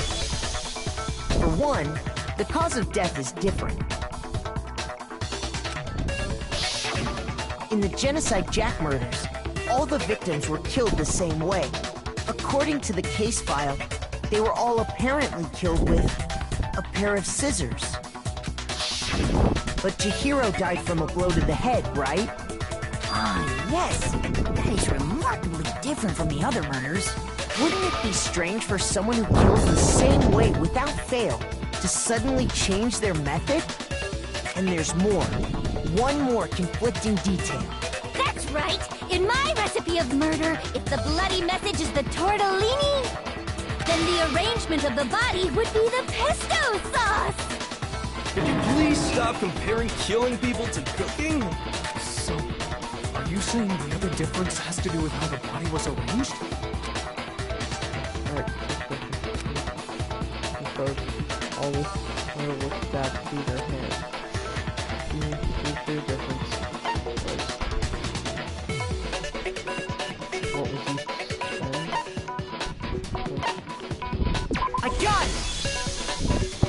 remember what the killer used to suspend her? They used some kind of rope to hang her up by her wrist. What is your point? Well, in all the previous Genocide Jack cases, something else was used to suspend them. Specifically, pairs of razor-sharp scissors. And guess what? I used my own specially designed scissors for the murders and the arrangement. Like I said, I'm a professional, so naturally I'm very picky about the tools I use. And you know what else? Big Mac said there's 2 differences, but he's wrong. Big Mac? Are you referring to me? Listen up, Big Mac. There's actually one more difference. Huh? My word, you really didn't notice? Take a look at who the victims were in each Genocide Jack case. There's a pattern there, just waiting to be discovered. A pattern? Figure that out, and it'll be plain as death why I couldn't have possibly killed that little lolly girl.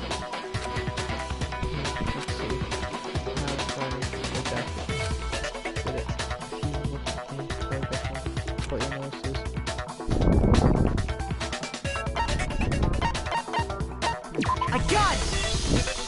Is it because Chihiro was a girl? Bingo! Bullseye! Right on the money! What are you talking about? In all the Genocide Jack cases, all the victims had something in common.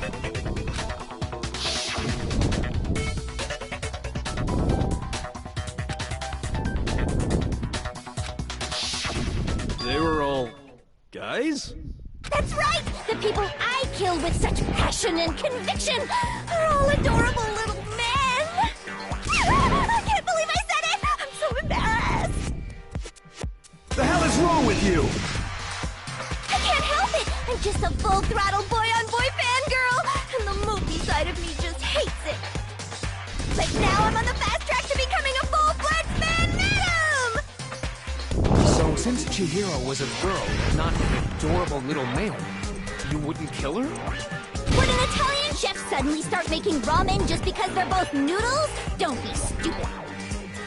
I have too much passion and conviction to cross that line. That's the absolute reality of a one and only. We get it.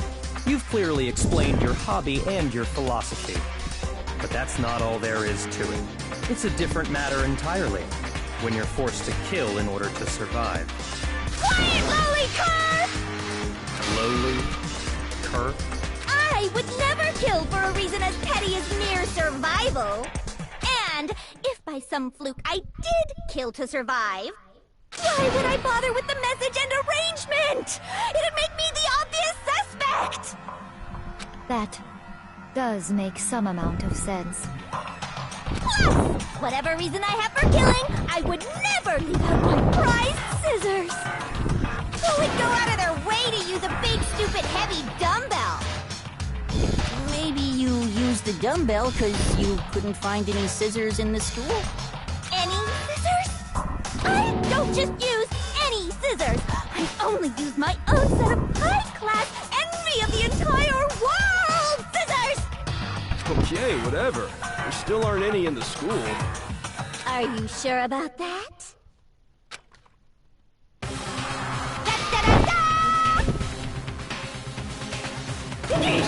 She's fully equipped! That's right! So I can kill anywhere, anytime! Why would I resort to dumbbells or rope when I have my trusty scissors by my side? Go ahead, tell me I'm wrong! You can't, can you, gutter dogs, all of you! Not to mention, I have no clue how to tie a good knot!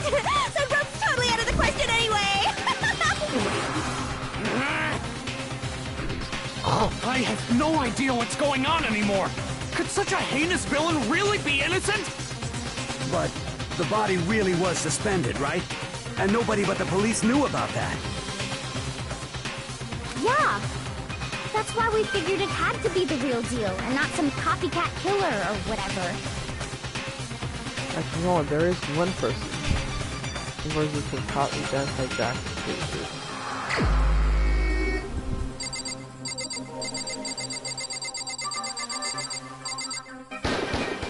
Here's my answer.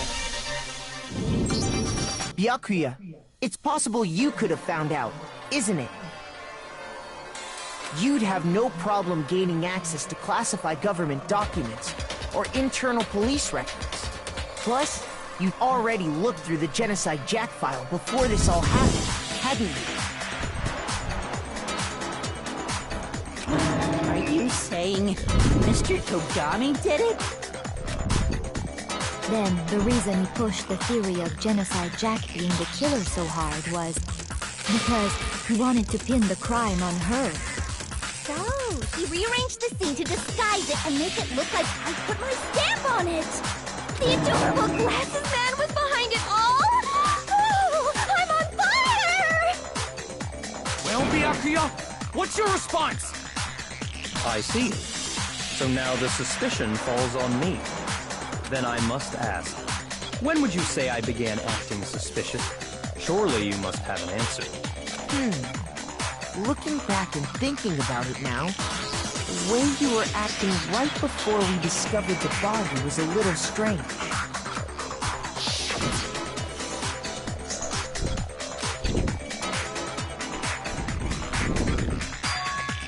Huh? Suspicious?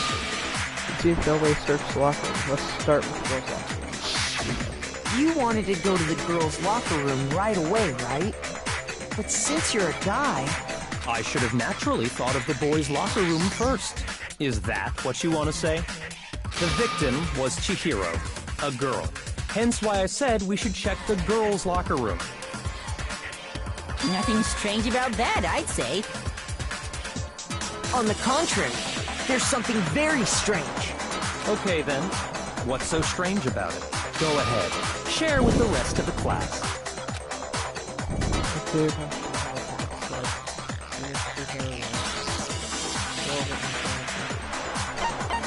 Absolutely. This we're going to add truth flashback. If you aim your weapon at a weak spot and hold down triangle button, then you'll memorize that weak spot. Memorized phrase can only be shot once as a single truth bullet. If you shoot or change the truth bullet, but it will disappear from your truth cycle.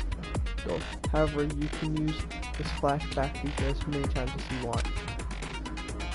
If you answer to a lie or contradiction in your load before, it might become wise to memorize a different weak spot or use making your case.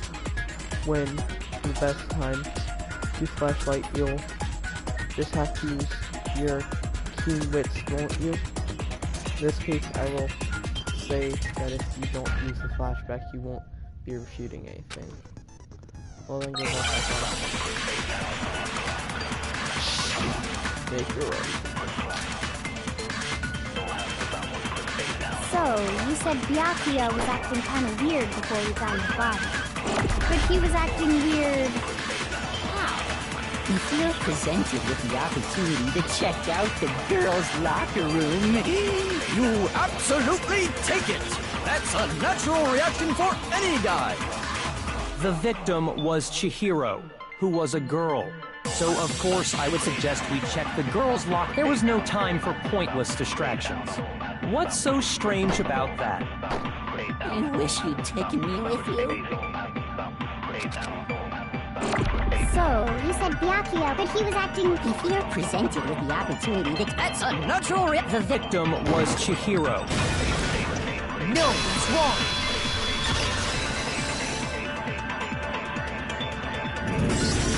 I'll tell you what's so strange about that. Because up until we actually discovered the body, we couldn't have known who the victim was. So your claim that you went to the girls' locker room first because Chihiro was the victim doesn't hold up. I see. That's a good answer, I must admit. Interesting. Very interesting indeed. But your reasoning is still too weak. Huh? What's wrong? Is that it? Surely you've got more than that. Go ahead. Show us. Magic Baku's attitude. It looks like he doesn't even care. I've got him cornered, but he's acting like he has something to do with it. What's the matter? You're not finished already, are you? There must be more to it. There is. I think. There is more to it. Think about it. We just talked about the differences between this case and past Genocide Jack incidents. The proof you're looking for is hidden in there. Oh? Proof that I'm the culprit, you mean? Difference between this case and Genocide Jack. Then, here's my possible. And, what's it?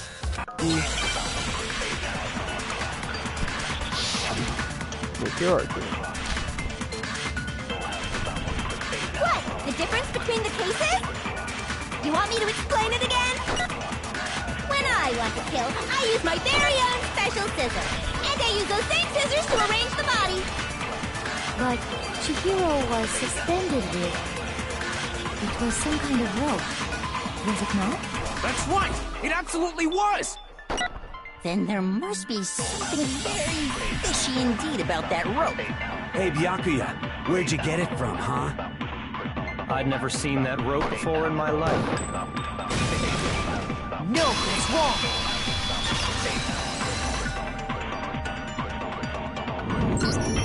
Actually, I'm pretty sure you have seen it before. Because, you see, that rope, or should I say, that extension cord? What? An extension cord? Byakuya, you've used the extension cord in the library more than once, haven't you? And the same extension cord that was in the library all this time went missing after the murder. And there's no way someone who uses that extension cord as much as you do wouldn't discover that fact.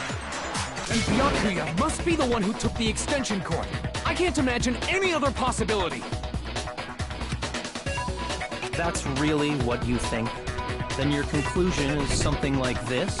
I killed Chihiro in the girls' locker room, then hung her up and wrote that bloody message. I intentionally made it look like Genocide Jack was behind it. Is that about right? He's doing it again. He's totally calm, totally unconcerned. As if he's not involved.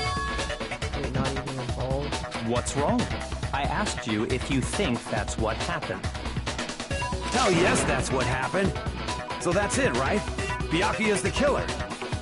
I don't disagree with not disagreeing. He kept calling this a game, right?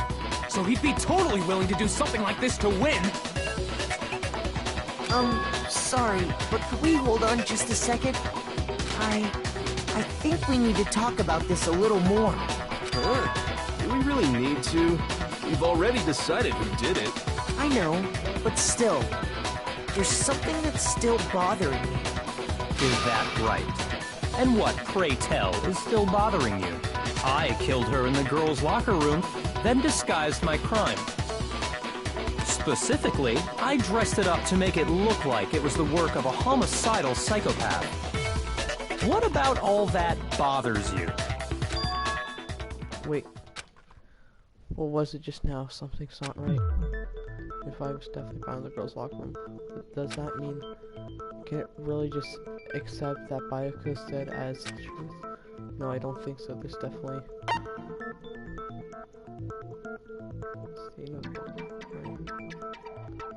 I got it! You say you killed Chihiro in the girls' locker room, right? But are you sure about that? Isn't it possible that the murder took place somewhere else? How disappointing. What kind of question is that? Even in the world of disappointments, this is a true letdown. She was found dead in the girls' locker room. There is absolutely no question about that. How could the scene of the crime have been anywhere else? I think he sounds so sarcastic. I don't really like it. It's kind of annoying. Well, I think it's entirely possible that she was killed somewhere else, then carried there later, along with the rest of the murder scene. The rest of the murder scene? That was awfully specific. Please tell me you have a reason for saying all of that. I believe I do. Hey, Byakuya, did you just take off guard? The story suddenly moved to the crime scene. Baihu, who'd been confident till now, Baihu never realized that there was actual, the crime could have been someone else. Hey! Don't just move on without permission! What do you mean she was killed somewhere else? Come on, Makoto. If there's any chance the murder took place somewhere else, let's see the proof. The posters. There's something that switched to.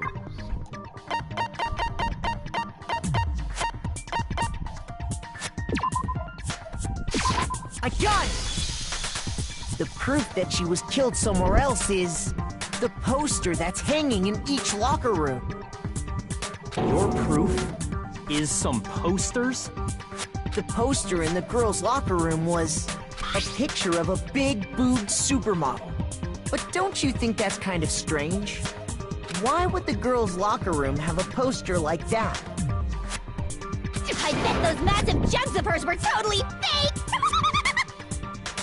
Meanwhile, the boys' locker room had a poster of the super popular boy band Tornado. Again, that doesn't really seem to belong in a boys' locker room. So you're saying that maybe the posters were switched? And there's one other thing I noticed about the locker rooms. You know what I'm talking about, right, Sakura? You're referring to my protein coffee, aren't you? Protein coffee? While I was in the girls' locker room earlier, I spilled some protein coffee on the carpet. But I noticed that after the murder, the stain had been totally scrubbed away. No, that's not it. The stain wasn't scrubbed away. It was moved.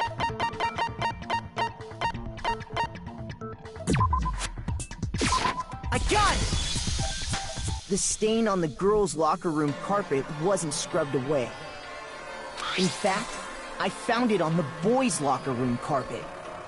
That's definitely the stain from my protein coffee.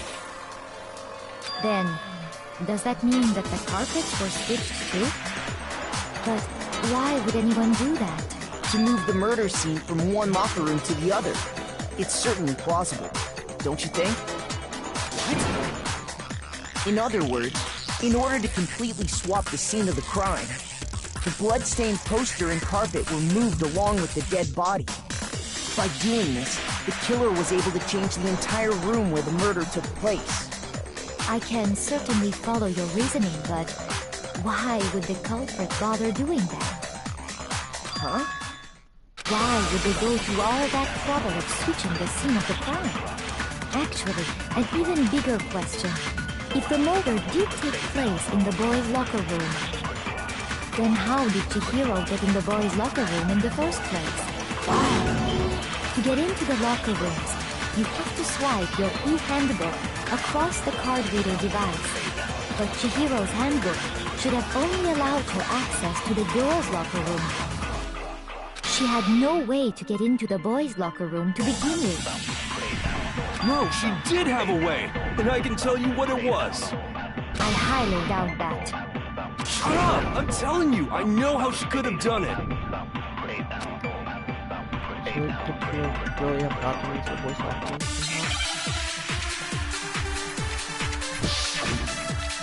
Make your heart great. Broken e-handbook. Is it really possible? Could Chihiro really have gotten into the boys' locker room somehow? Ah! I got it! She must have hacked her e-handbook! She was the ultimate programmer, after all. I'm sure that would have been no problem for her. No, I don't think that's it. She used the thing that was in the main hall. Huh? What thing? I'm talking about Leon's handbook, of course. If she had that, she could get into the boys' locker room no problem. Is it really? Could Chihiro really have gotten... I got she must have hacked. She was the ultimate. I'm sure that would have... No, I don't think she used the thing that was in the main... Huh? What thing? I'm talking about Leon's handbook, of course. No, it's wrong.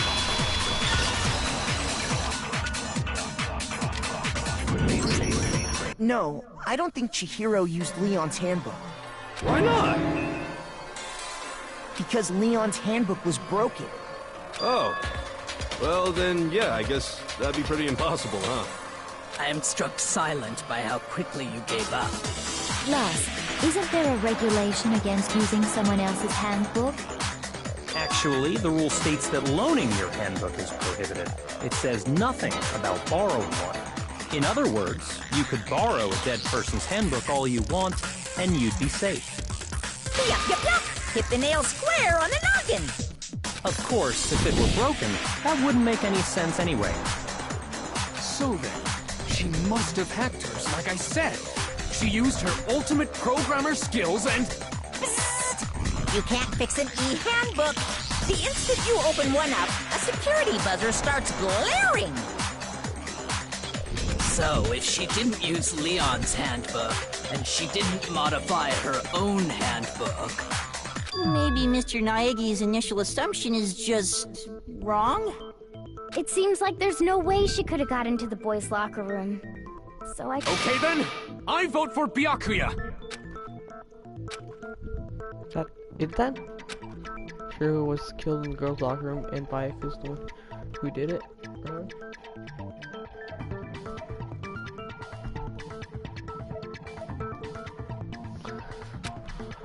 But still, I don't know what else I can do. Hold on a second. I agree with you, though. I think you're on the right track. What the? You finally decide to open your mouth and that's what you've got to say? There's no way she could get in the boys' locker room, right? So why are you so sure she couldn't get in? There's still one other way she could have gained access. What? What are you talking about? What other way is there? Well, to explain that, why don't we take a little break from the trial? I'd like you all to come see something. Wait! Just what do you think you're doing? Don't worry. This'll make the whole trial more exciting. I'm sure that thought must please you. Huh? It'll make things more exciting? Well, all right then. I declare an official class trial recess. Huh? For real? Now then, what is it you want to show us? It better not be boring or I'll be very unhappy. Oh, I have no doubt it'll meet your lofty expectations. So, shall we go? So before I even knew what was happening here, the class trial had been put on hold. We head off with Kyoko in the lead. And where she took us was the locker room. The girls' locker room? We've already searched this place top to bottom! What are you trying to pull, Missy? I'd like you to examine the victim's body one more time. Check it again. Be sure to examine the entire body very carefully. Take your time. Yes, examine her carefully? Like using our hands? No way! It's probably best if I don't run my hands all over a girl's dead body. It's not that I'm creeped out or anything, it's just... based on religious grounds, you know? Very well. I'll do it. Okay. But you're a girl. You shouldn't have to touch a dead body. Just let one of the boys do it. No, it's okay. I think Chihiro would rather have a girl examine her. So just leave this to me. Sakura. What is this? Some kind of secret girl-on-girl action? Is that what you two are about? That's not it at all. Stop screwing around. I mean, I'm like 35% sure Trio was a lesbian, so...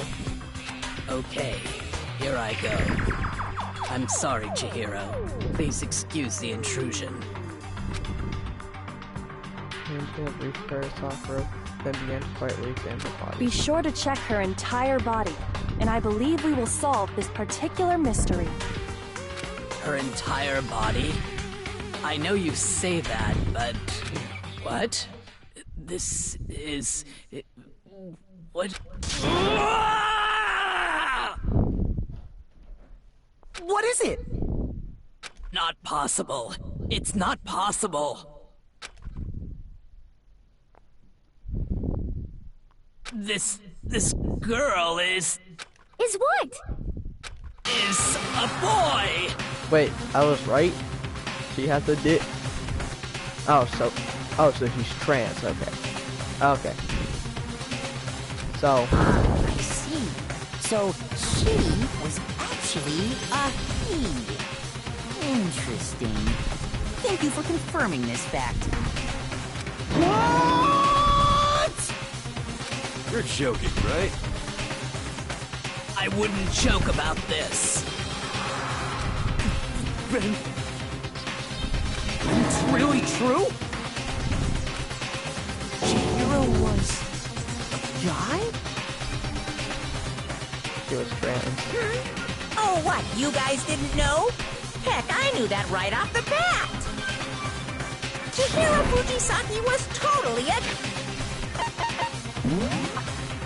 Then, well, there's a clear transition between the guys and girls here, so why is Chihiro on the very bottom of the girls list?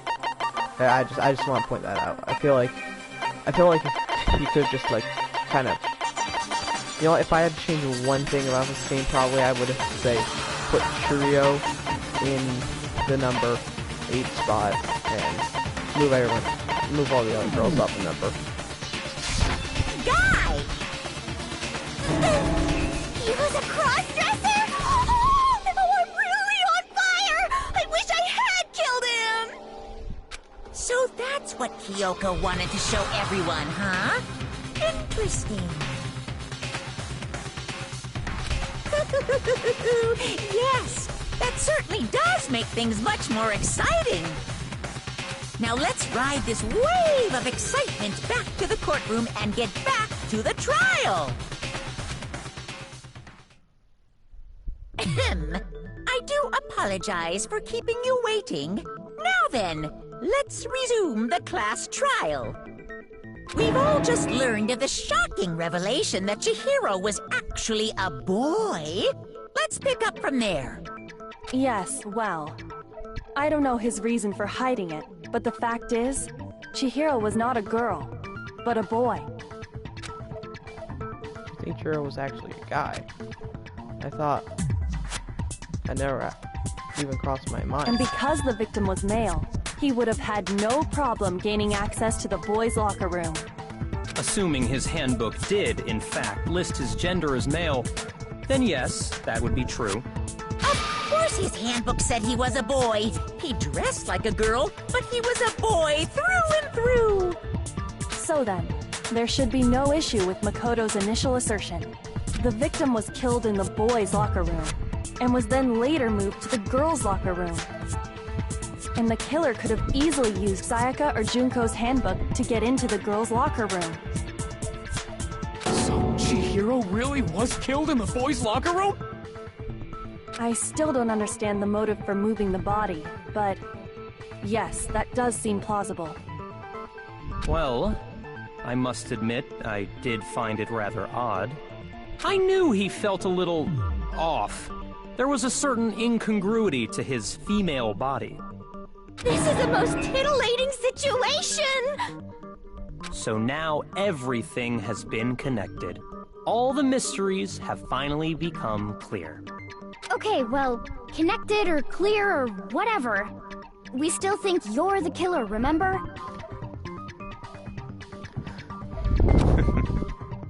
Very interesting. This has become very interesting indeed. He's off in his own little world. What about you, Makoto? After everything we've learned, do you still think Byakuya's the killer? Well, without a doubt, Byakuya is the one that made Chihiro's death look like Genocide Jack did it. But I think he might not actually be the killer after all. What? But aren't you the one who accused him in the first place? He just seems to be too easygoing about all this. Like he's enjoying us solving the mystery. The way he's acting, it makes it seem like it doesn't have anything to do with him. And you think that might be because it doesn't have anything to do with him? Plus, the evidence he left behind was a little too... how can I put it? Overt.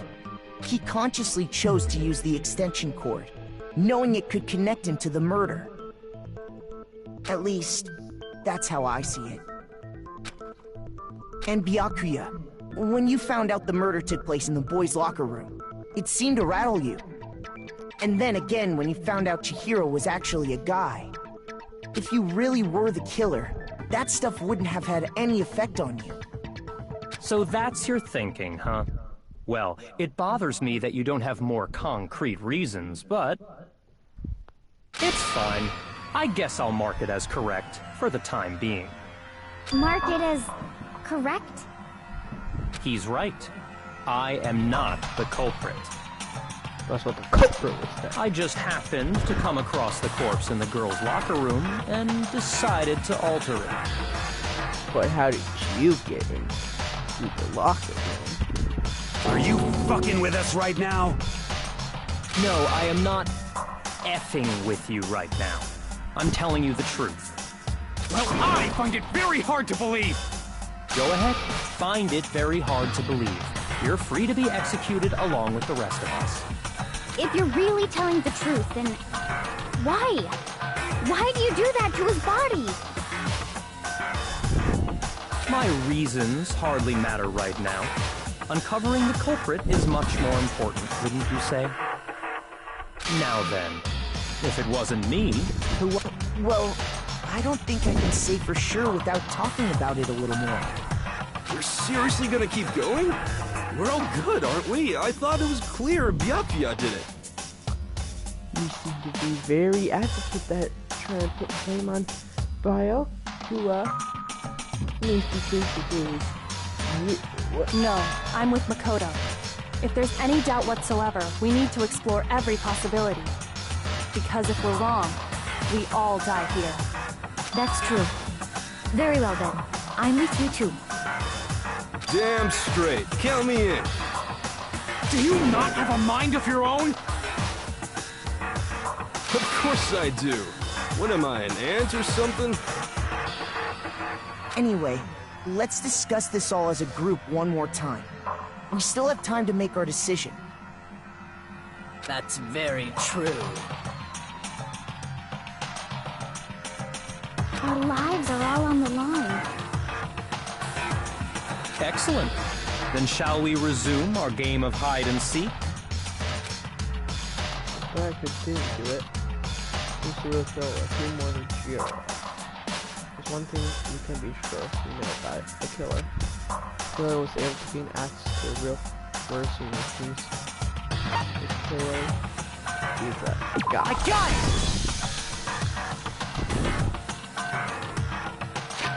So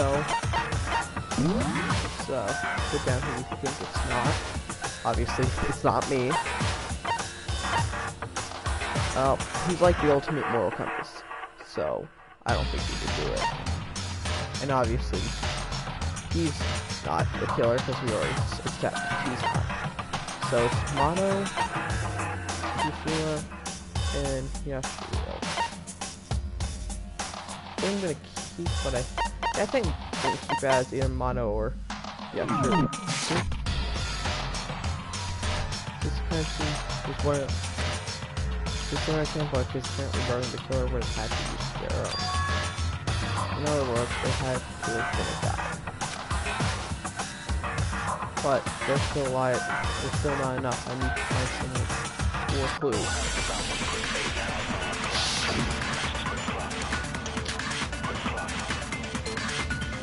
Isn't there a single clue that might lead us to who did it? Well, clues are one thing, but did nobody get a look at the killer? I'm sure if someone saw the killer, they would have said something by now. Perhaps someone saw the victim at some point. Even that might be enough for now. Yeah. All we need right now is any kind of new info. It's over. It's all over. You want to know who saw the victim? The killer. And only the killer. And it's not like they're just gonna turn themselves in. That was the Game over, man! Yay! No! Not game over! Isn't there a single well, Did nobody get... I'm sure if someone saw the... Perhaps someone saw the victim at some point. It's over. It's all over. You want to know who saw the victim? The killer. And only the... No, it's wrong. That's not good. I believe someone else did see the victim before he was murdered. What do you think, Celeste? Now that you mention it, yes, I did see him. Really? Oh, but I suppose only Makoto knows about this. The rest of you had no idea, did you? That is why you're all making such ugly noises. Whatever! Just hurry up and tell us! It was last night, right before nighttime. I saw Chihiro in the dormitory warehouse. I saw him stuffing a track jacket into a duffel bag. And then, I assume, he headed off to exercise. A track jacket and a duffel bag? But we didn't find anything like that at the murder scene. It seems likely that the culprit destroyed them to get rid of any evidence. And that is when he said something that struck me as rather odd.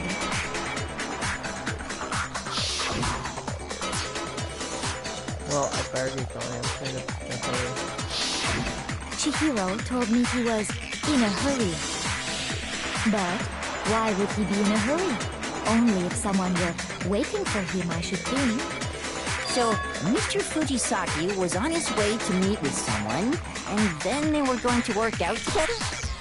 But Hina and I had invited him to exercise with us plenty of times, and he always declined. Probably because he was afraid you'd find out the secret he was hiding, right? Which means that conversely, he must have trusted whoever he was meeting with very much. Enough so that he was willing to risk his secret being revealed. What a marvelous friendship! The point is, whoever he met up with is the culprit, right? So we just gotta figure out who it was. But knowing what we know, I can't even guess. No. You already have what you need to make the connection. Huh? You know who the killer is. Seriously? Who is it? Who's the killer? Think back to the track jacket and duffel bag the killer disposed of. Focus on the details of these items, and it should become obvious who was waiting for him. Are you sure about that? You really think we can figure out who did it based on 2 pieces of evidence that we don't have? Why? You want to track down some fingerprints or something? Even if we had the equipment for that, we wouldn't know how to use it. As was noted, the evidence is already gone. There's nothing to get fingerprints from. Maybe, but we can make certain inferences if we just take the time to talk it out. Easy for you to say. But fine. Celeste, did you notice anything special about the bag or jacket? The bag was just a normal duffel bag from the warehouse. All the bags in there are the same, so I can't imagine what would make that one special. Well, if I remember right, there was a decent variety of tracksuits to choose from. Do you think there might be some connection between the culprit and Chihiro's jacket? Perhaps. Let's explore that and talk a bit more about the jacket he took. Does Chihiro's track jacket really have to hold some clue about the killer? It's really hard to believe. Make your argument. First of all, we know where Chihiro was headed. He was on his way to go exercise. So next we have to ask, why did he choose the specific tracksuit that he did? What do you mean, the specific tracksuit? I got it! He picked that tracksuit because it matched the one the culprit was wearing. So, what you're saying is, the killer was wearing the same blue tracksuit as him? My tracksuit is black.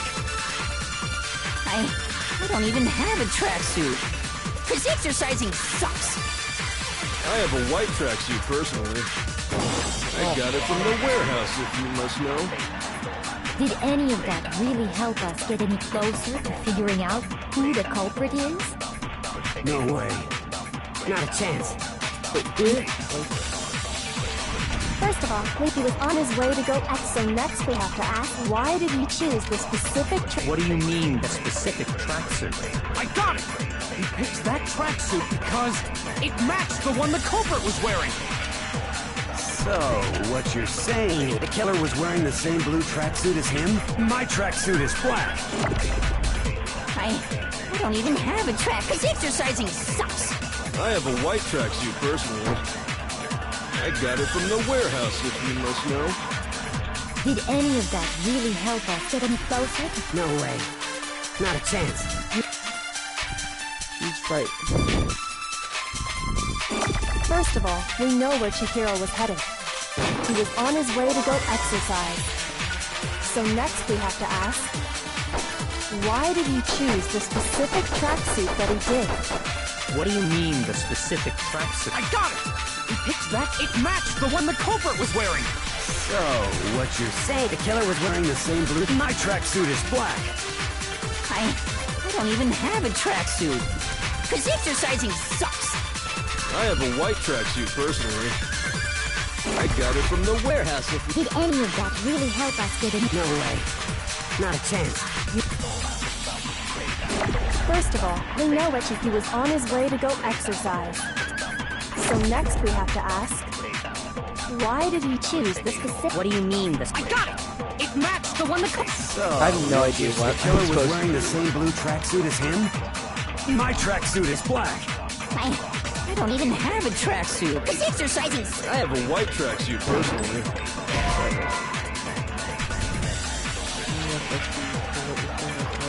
Shoot!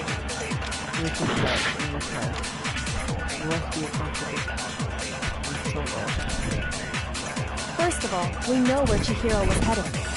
He was on his way to go exercise. So next we have to ask, why did he choose the specific tracksuit that he did? What do you mean, the specific... I got it! He picked that tracksuit because it matched the one the culprit was wearing. So, what you're... The killer was wearing the same blue tracksuit as him? My tracksuit is black. Shoot! I'm cooked, chat. First of all, we know he was on his way to... So next we have to... Why did he choose the specific tracksuit that he did? What do you mean, the specific tracksuit? I got it! He picked that, it matched the one the culprit was... So, what you're... The killer was wearing the same blue tracksuit as him? My tracksuit is black. I don't... Because exercising... I have a white tracksuit personally. I got it from the warehouse, if you must know. Did any of that really help us get any closer to figuring out who the culprit is? No way. Not a chance. You heard him, right? What he just said without even realizing it?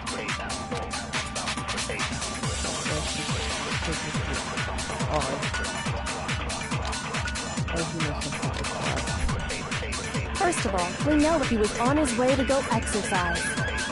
So next we have to ask, why did he choose the specific track... What do you mean, the specific tracksuit? I got it!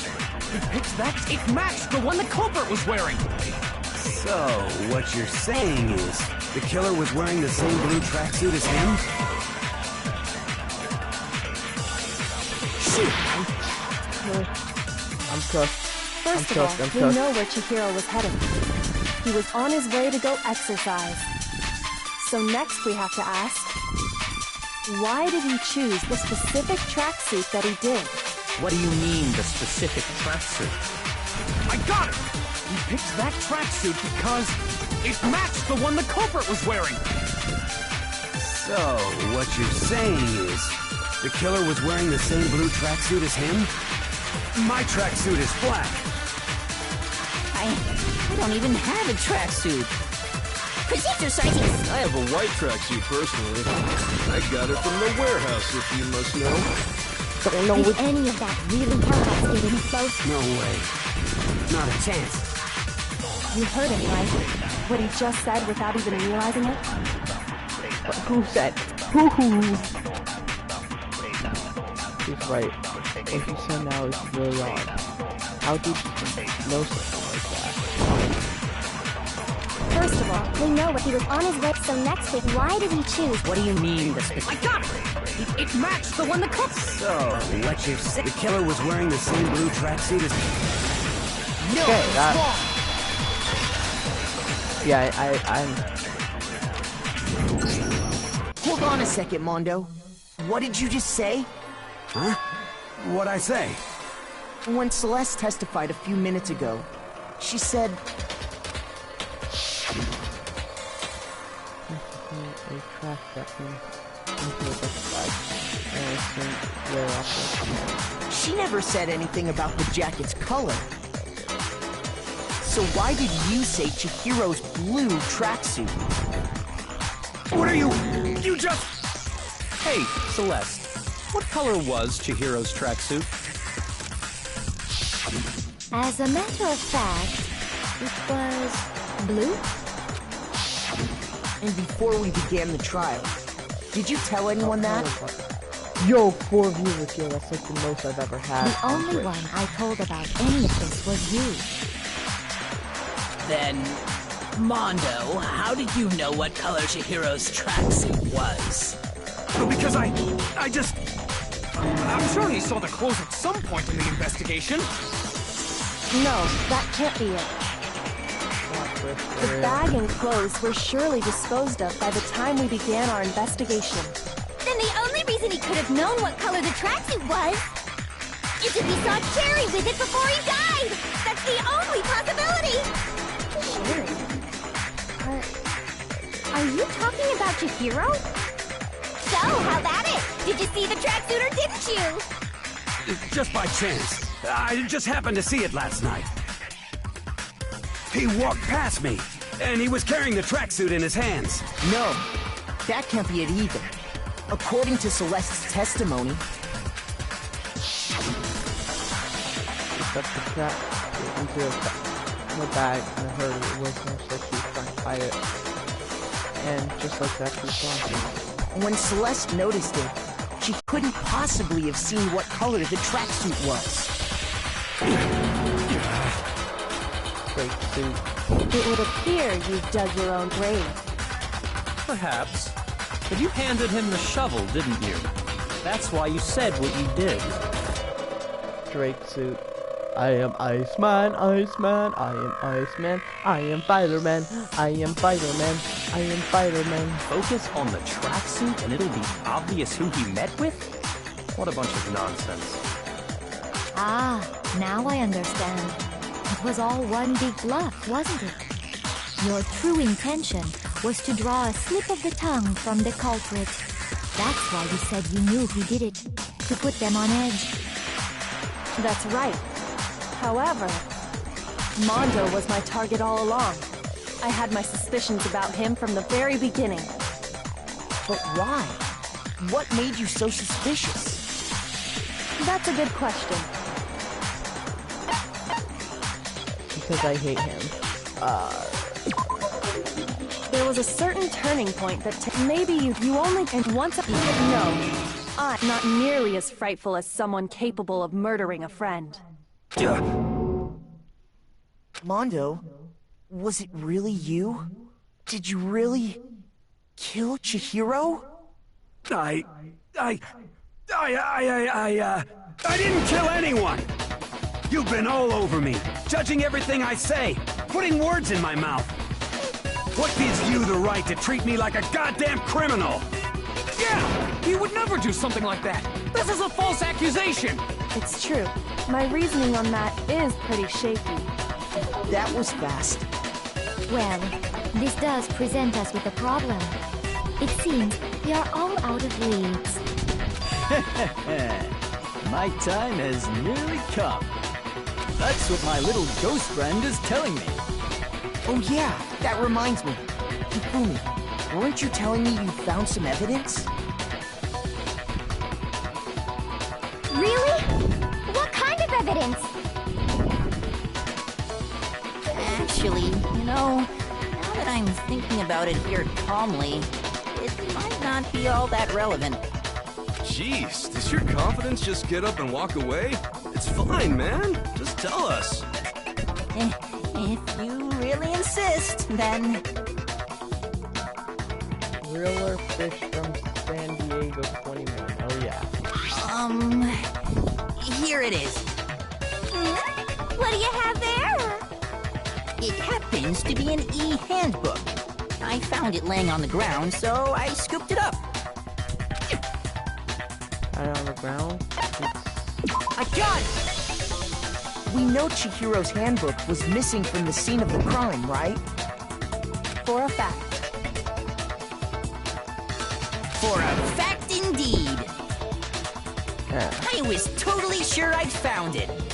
Then it must hold some clue about the culprit, right? Well, that's what I was hoping. But it's busted. It won't even turn on. I imagine the culprit broke it to get rid of any evidence after the murder. That's odd. I didn't think the handbooks were quite so fragile. You're right. They're not. They're totally waterproof and shock resistant. It would take an awful lot to break one. And yet, this one does appear to be broken, as is Leon's, sitting useless in the main hall. For all your confidence, that is a remarkably high failure rate. Do you think there might be some kind of mystery in there somewhere? How precisely did the handbooks get broken?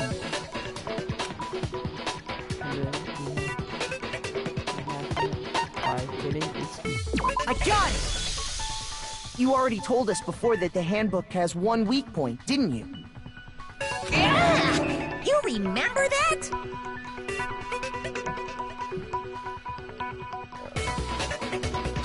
Sure, maybe I let that slip, but I never told anyone what the weak point actually was. But if the handbook is supposed to never break, and two of them broke in quick succession, then... What are you two yapping about, chat? Then we can only assume that someone's figured out its weakness. You know what the weakness is, right, Monokuma? So, what is it? Huh? You're asking me? I think it's a necessary piece of information if you want this to be a fair trial. But if I tell you, and someone else decides to copy it, that would be very not good. Y'all just yapping in chat. Just tell us already! Why would we want to break our own handbooks? Oh well, I have a weakness for pushy demands. But you're sure you won't follow their example? Then allow me to make a special announcement. The weak point of my cutting-edge e-handbook is... when it's exposed to high temperatures for too long, it will suffer a meltdown and totally break! Wait, so that, yeah, it has to be motto because, they were, in, the one room, No! I will not play out last trial. I flippin' knew it! You knew it? Yeah, because I found the handbook laying on the floor of the sauna. The temperature in the sauna can reach over 200 degrees. Strange how you don't get burnt, huh? It's because as your sweat evaporates, it creates a cooling layer of air around your skin. If the hot air of the sauna were somehow pushed directly onto your skin, you'd definitely get fried. That layer of air would get blown away. That's why you may feel a burning when you move around. So when you're in a sauna, make sure to keep nice and still. Wow, interesting. I learned one new fact today. That is a mere trifling speck of knowledge. Anyway, if you found the victim's handbook in the sauna, then the killer must have been purposely trying to raise its temperature in order to break it. You're so cute, Pumpkin. Meaning the culprit somehow knew its weakness. But how'd they find out? Monokuma said he didn't tell anyone, right? Indeed. Quite the mystery. What if they found out by accident? What do you mean by accident? What if the killer took their own handbook into the sauna, not knowing its weakness, and it broke? They'd realize it was broken, of course, and it wouldn't be hard to figure out why. And once they had Chihiro's handbook, they knew they had an easy way to dispose of it. I won't say it's not possible, but who would have done something Game like called that? Hell Alone either. I don't know of anyone who took their handbook into the sauna. I might know someone who did. Whoa! Seriously? I think the one who may have taken their handbook into the sauna was...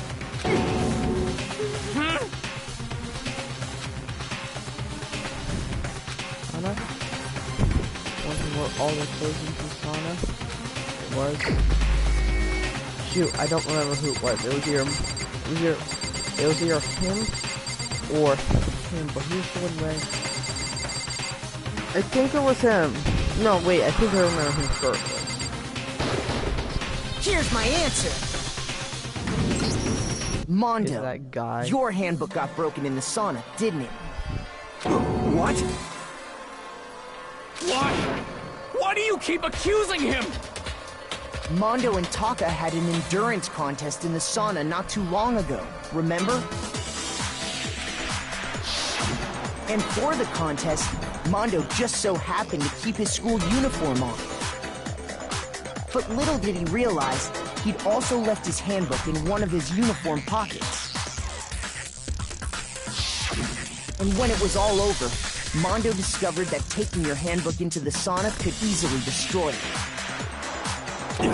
No, wait, hold on. You've got it all wrong. He would never kill. I don't accept this. Show me the proof. The actual solid proof.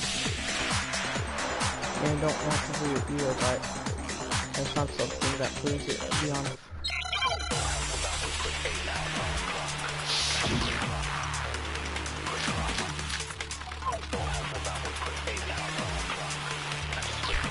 Let's test Makoto's assertion. If what he says is correct,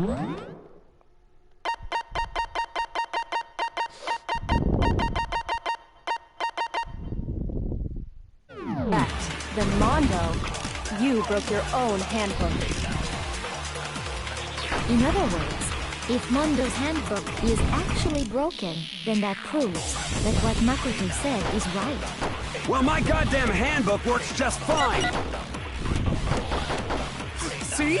Look! Makoto was wrong after all! Mondo wouldn't hurt a fly!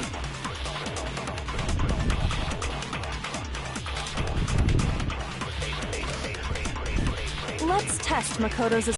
Then that proves that what Makoto said is right. Well, my goddamn handbook works just fine! See? Makoto was wrong. Mondo wouldn't hurt a fly! Let's test if what he said you broke your own hand. In other words, if Mondo's handbook is actually broken, then that proves that... Well, my goddamn handbook works just fine! See? Makoto was wrong. Mondo wouldn't hurt a fly! I noticed that one. Let's test if what he said you broke your own. In other words, if Mondo's, then that proves... Well, my goddamn handbook works just fine! Come on. Brother, I hit him! See? Makoto was wrong. Mondo wouldn't hurt a fly! I know that. Just let me fucking hit it. Let's test if what he said you broke your own. In other words, if Mondo's handbook, then that proves that what... Well, my goddamn handbook works just fine! Shoot! Let's test Makoto's assertion. If what he says is correct, then Mondo, you broke your own handbook. In other words, If Mondo's handbook is actually, then that proves that what— Well, my goddamn handbook works just fine!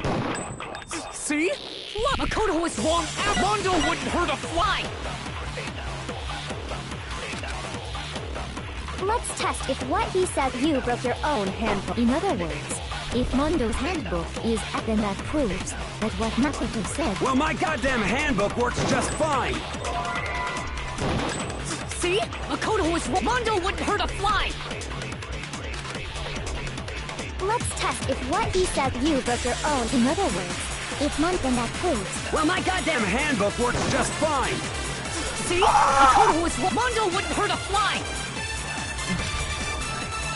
Let's test if what he said you broke your own. In other words, if then that proves that what— Well, my goddamn handbook works just fine! See? Makoto was wrong. Mondo wouldn't hurt a fly!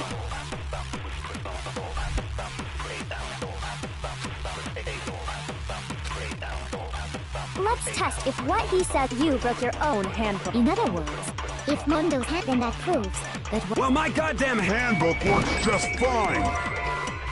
Son, it literally hit. No, that's wrong! Okay. I need messages now. Mondo, the handbook you have right now, is it really yours? The fuck is that supposed to mean? The broken handbook that was in the main hall, isn't that one actually yours? What the heck are you talking about? Mango. What I mean is, I think Mondo swapped his handbook out for one that actually works. I think he took Leon's handbook and replaced it with his own. After all, Monokuma said himself that Leon's handbook never should have broken. That's right! The punishment it suffered wasn't nearly enough to destroy it. So then, the broken handbook in the main hall is actually Mondo's. Oh, 5 viewers, that's nice. Which would mean that the handbook Mondo has right now is actually Leon's, yes? Pumpkin, you're amazing. I feel like you shouldn't be laying on my PS4, but... okay. Pumpkin, I love you very much, Pumpkin, but I feel like you probably shouldn't be laying on my PS4, but you know what? I am going to thank you because I have 5 viewers. I'm trying! This is good enough for you characters from San Diego 21 and Natural Man 6767 and 6767676. Is that good for you? Is this good for you? Okay, I'll just do this for the rest of the stream. Happy. Which would mean that the handbook motto has right now is actually Leon's, yes? Doesn't that violate the school regulation that says loaning out your handbook is prohibited? Well, here's how I look at it. There is a rule about loaning your handbook to another student, but if they're dead, they're not a student. It's kind of a gray area, I admit, but no worries. If anything, it just makes things more interesting. As such, I decree that exchanging handbooks with a corpse is not a violation of the rules. You're warm, Pumpkin. You're very warm. I love you very much, Pumpkin. Well, Mondo, if I'm wrong about this, you're welcome to say so. I'm happy to admit I made a mistake, but... Son of a bitch! What's wrong, bro? Come on! Tell him he's wrong! You are wrong! God, you have to be how wrong! Cute you are, Pumpkin. Oh, Pumpkin's my cat. Pumpkin's my pet cat. He's like laying on my PS4 right now. Everything you just said is wrong! You made it all up! Okay, then why don't we look back on this case one more time, from the beginning? That way, everything will become clear, and we'll all see if I was right or wrong. Scat. Oh, you don't need to learn what scat is, Pumpkin. You don't need to learn what scat is. Don't worry. Don't worry.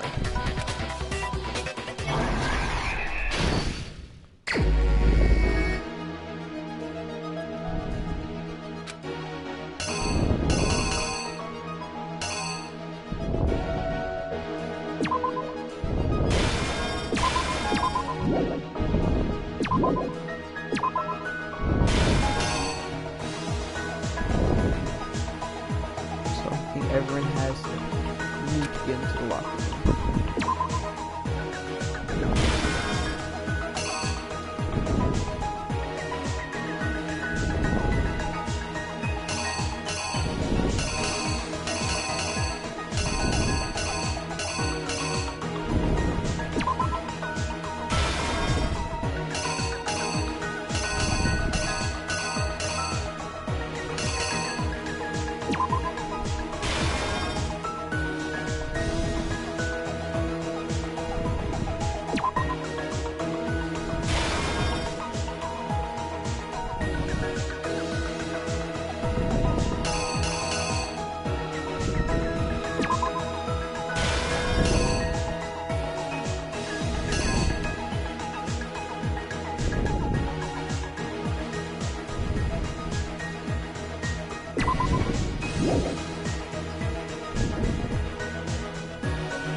killer switched around the carpet to something else. Alright, let's do this shit. Play the Isaac. I'll play Binding of Isaac eventually, probably, actually. Which locked them to the current move.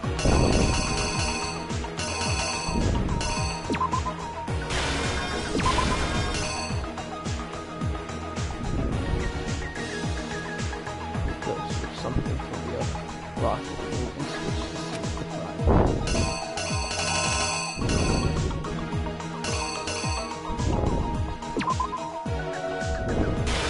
this is so wrong, holy shit.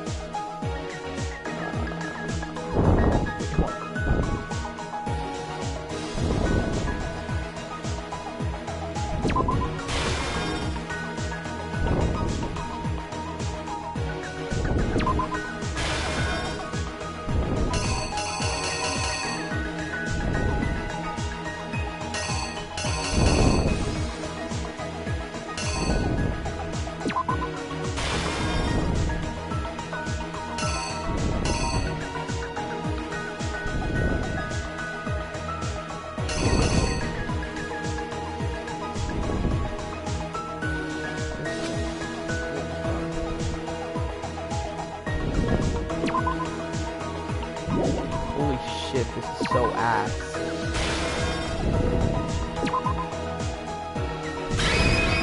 Here's exactly what happened. First, let's take a look back to before the incident.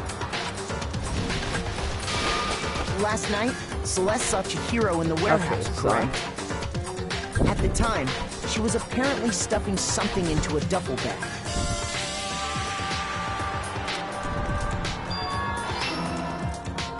That something was a blue tracksuit. You can confirm this, right, Celeste? I'm so scared. I do not think I got this right. Oh my god, you are so fucking cute, Pumpkin. Oh my fucking god, you are so cute. You probably shouldn't be laying on my PlayStation 4, but oh my god, you are so fucking cute. With bag in hand, Chihiro headed out, even though it was officially nighttime. She made her way to the locker room, specifically the boys' locker room. But how could the victim, who was apparently a girl, access the boys' locker room?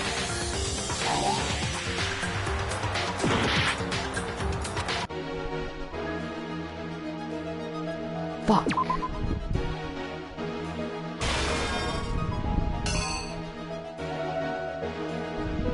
Okay, let's like do this whole thing over. We know this is right. We know this is right.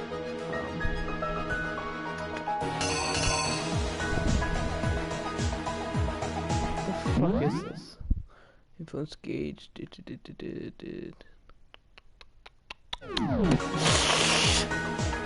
Fucking cooked. Okay,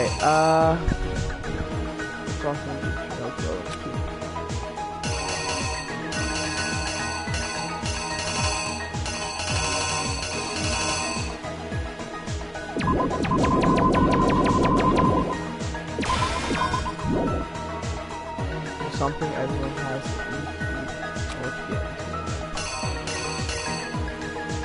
to do anything. Oh my fucking god.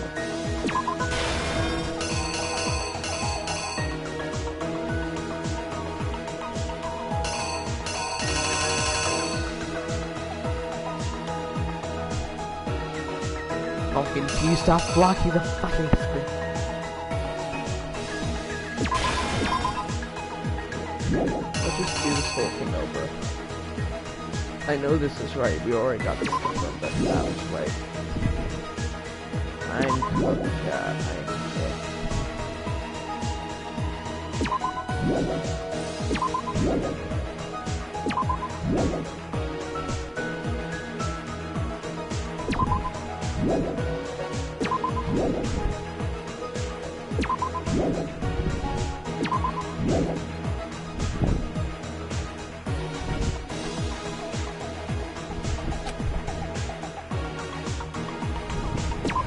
I think that's actually right. Wonder killer girl actually is fine. Alright, kill revive.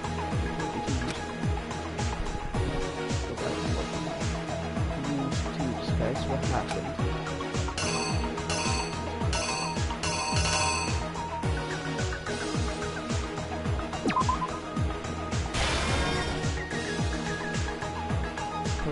Go after they were done.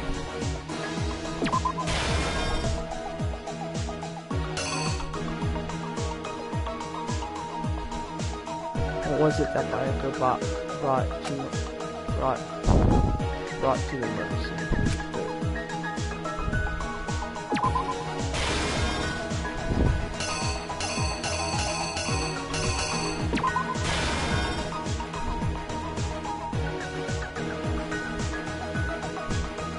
The killer took something from the other locker room and switched it in that.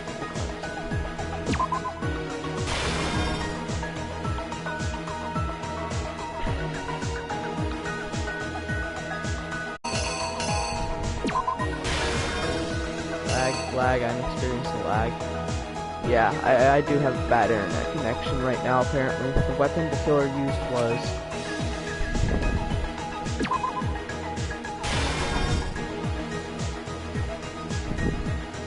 took place or splatter onto something, didn't it? Oh.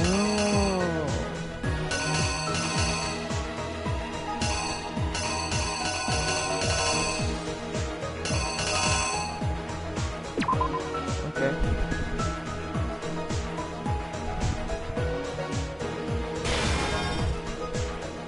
Oh yeah.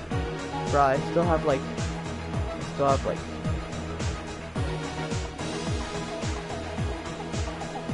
their dumbbell. Obviously, it's the fucking dumbbell. We've already established that. Dumbass.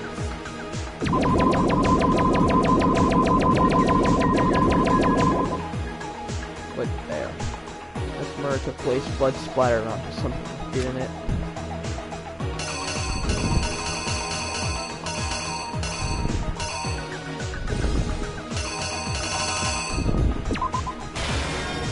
There we go. To disguise the truth, the killer switched around the carpet as well as something else.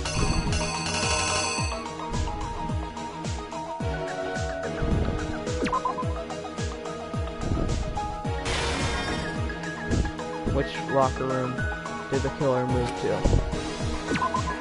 Girls.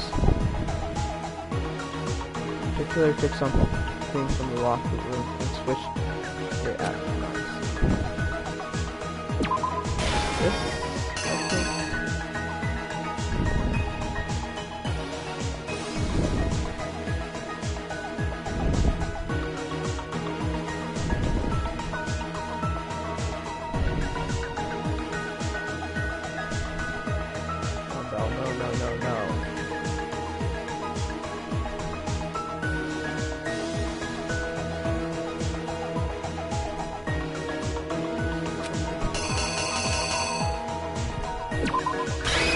Killer is you!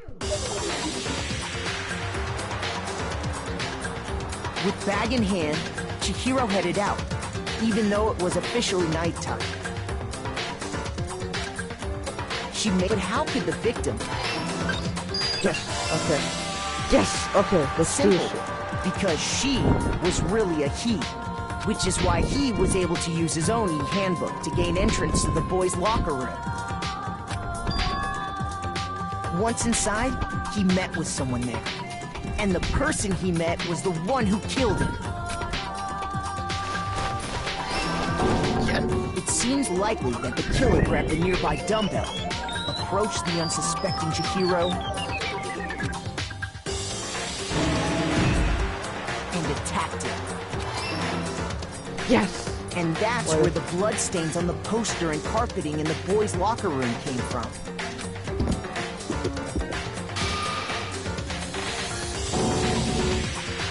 It was likely in the heat of the moment. The body was arranged, but the murder itself felt unplanned. I think she's trans, so neither. I mean, like, yeah, I don't want to sound transphobic, but like, if she was either a tomboy or a femboy, she'd be a femboy. But I'm pretty sure she was trans. I don't know. It's confusing. I don't want to sound transphobic. I love trans people. I have trans friends. Which is why the killer hurried to try and hide the act. First, pulling up the bloodstained carpet. Then, removing the bloody poster.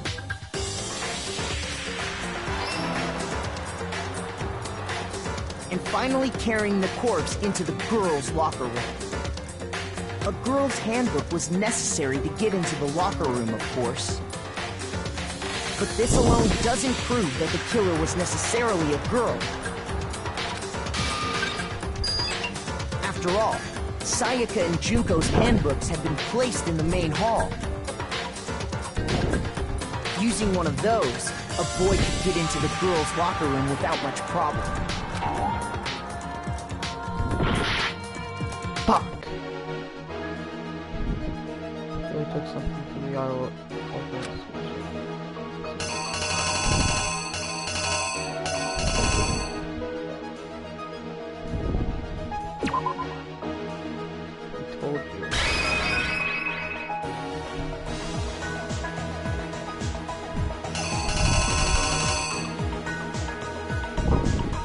The killer is you!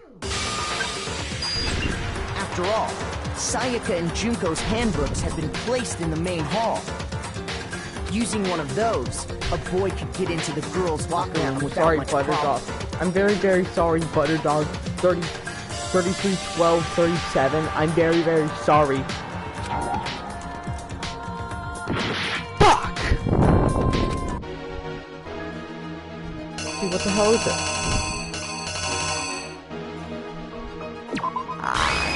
The killer is you!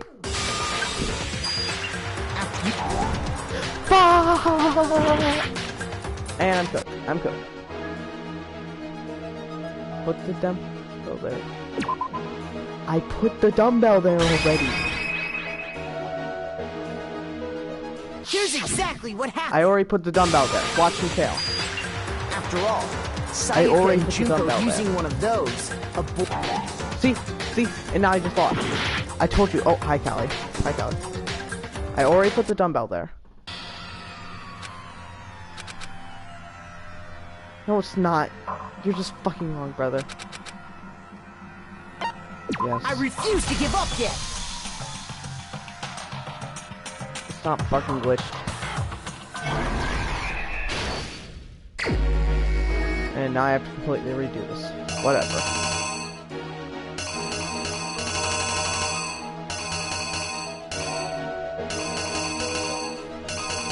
This wouldn't be so hard if these like things were actually organized.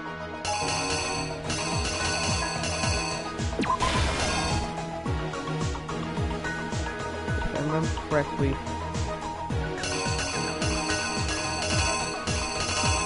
Silence. I'm gonna ban the word dumbbell. What the fuck is it?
I'm not even gonna listen to you guys now. What's it?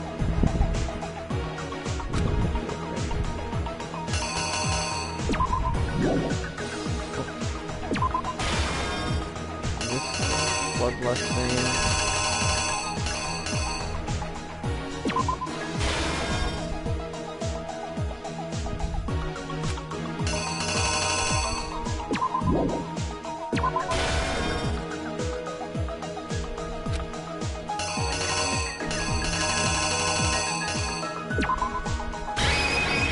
Killer is you!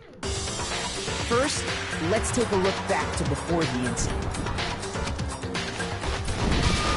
Last night, Celeste saw Chihiro in the warehouse, correct? At the time, she was apparently stuffing something into a duffel bag. That something was a blue tracksuit. You can confirm this, right, Celeste?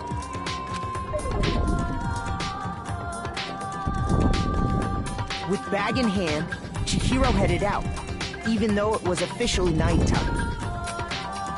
She made her way to the locker room, specifically the boys' locker room. But how could the victim, who was apparently a girl, access the boys' locker room? Simple, because she was really a he, which is why he was able to use his own e-handbook to gain entrance to the boys' locker room. Once inside, he met with someone there. And the person he met was the one who killed him. It seems likely that the killer grabbed the nearby dumbbell, approached the unsuspecting Chihiro, and attacked him. And that's where the bloodstains on the poster and carpeting in the boys' locker room came from. Hurried to try and hide, then removing the bloody poster and finally carrying the corpse into the girls' locker room. A girl's handbook was necessary to get into the locker room, of course, but this alone doesn't prove that the killer was necessarily a girl. After all, Sayaka and Junko's handbooks had been placed in the main hall. Using one of those, a boy could get into the girls' locker room without much problem. And that's exactly how the killer did it. With the carpet and the poster they brought with them, they got to work. They changed the layout of the boys' and girls' locker room in what you might call a crime scene switch.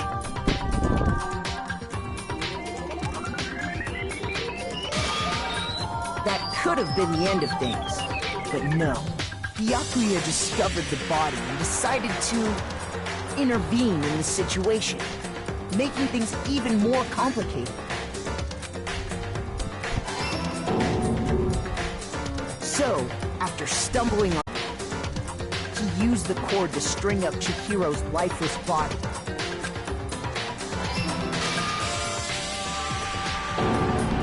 Then, using the victim's own blood, he left a grisly message there at the scene of the crime. He wanted to create the illusion that Genocide Jack was responsible for the slaughter. And around the same time that Byakuya was putting together this facade, the killer, having already disposed of Chihiro's bag and other belongings, arrived at the sauna. There, they planned to destroy the last piece of evidence, Chihiro's handbook.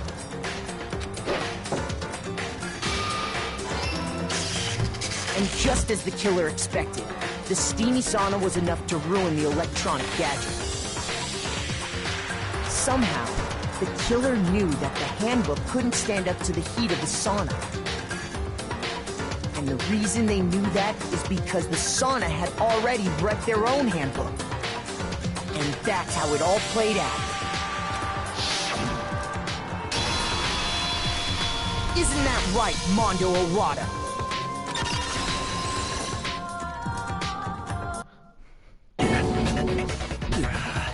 Wait! No! This can't be right! Where's your evidence? evidence! You need proof! Without any proof, you can't pin any of this on him! As long as there is that, or a real stuff earlier as well. Like it's somehow showing why it's in what we're right now. And to do that earlier becomes clear. No one has interacted. Then would you like to hear about? Absolutely. Let's talk about fever time and I do not want to say that word. I do not want to. Yeah, I'm not saying it. I'm just gonna call it NG time. I'm just gonna call it NG time. NG time. During a bullet time, if you press the R1 button, fever time will activate and tempo will be forced to its max. At this point, even if you push the button at random, you won't miss. So if you push X triangle, however you want to destroy the opponent in the result, it only lasts until focus gauge runs out. So make the best use of your time. Of course, it might be fair, only you got to access to special time routes, so we prepared something called NG time that your opponents can use. If your opponents activate NG time during Bolton time battle, your tempo marker will disappear, making it quite a bit tougher to hit your button in rhythm. If you were to activate fever time at this point, no, never mind. I'm sure nothing would happen. I don't know what I was worried about. Unsurprisingly, fewer action difficulties set to tempo, the opponent won't use NG time. Well then, good luck and have fun.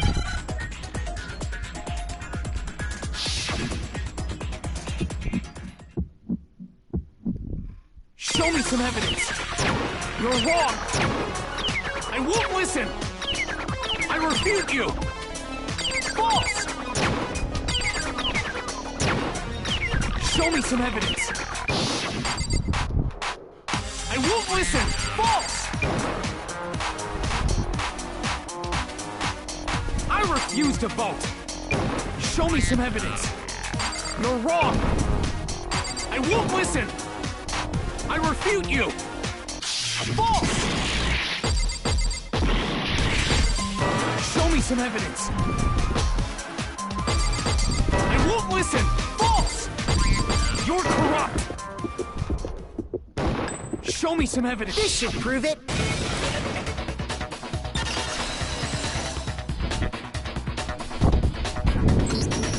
If my thinking so far is right, Mondo must have replaced his broken handbook with Leon's. In which case, we can just check each of our handbooks right now. Once we do that... We don't gotta do that. Huh? Yeah. I did it. I killed him.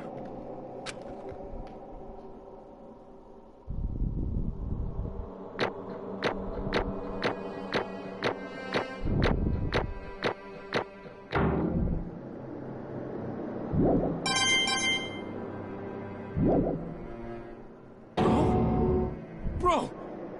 What are you saying? I got no choice, man. After hearing all that, I gotta just... give up. Go ahead, Monokuma. Get it over with. Ask for the goddamn verdict. Roger that! Wait! Hold on! No waiting! No holding on!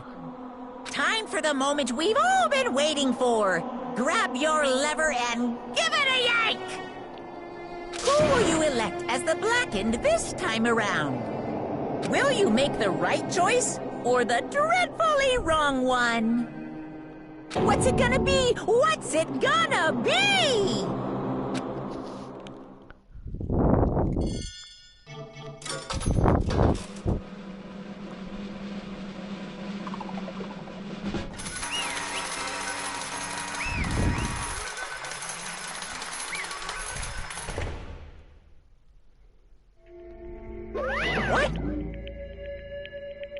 Well, this time looks like you got it right again. Yeah, it is so. It's Blackened that killed Chiro Fujiku was Mono Owada. In that case, you're wondering, The vote was not unanimous. Kyoto chose the wrong answer. You're treading very close to the danger zone, Mr. Ishimo. You need to be more careful. I refused to believe it. There's no way he would kill someone. Sorry. What is this? Why are you apologizing?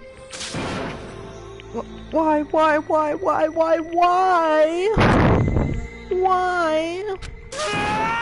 Why did you do it? Now then. Well, it looks like Mato's taken a vow of silence, so allow me to explain on his behalf. Actually... The story of murder this time is a sad story of two men. Oh, but for anyone who doesn't really want to hear it, you can just press the button to fast forward text. Anyways, there was once a young boy, and name was Chio Fushigo Nagasaki. He had an extremely infuriatory complex regarding his own lack of strength. You're so weak even though you're a boy.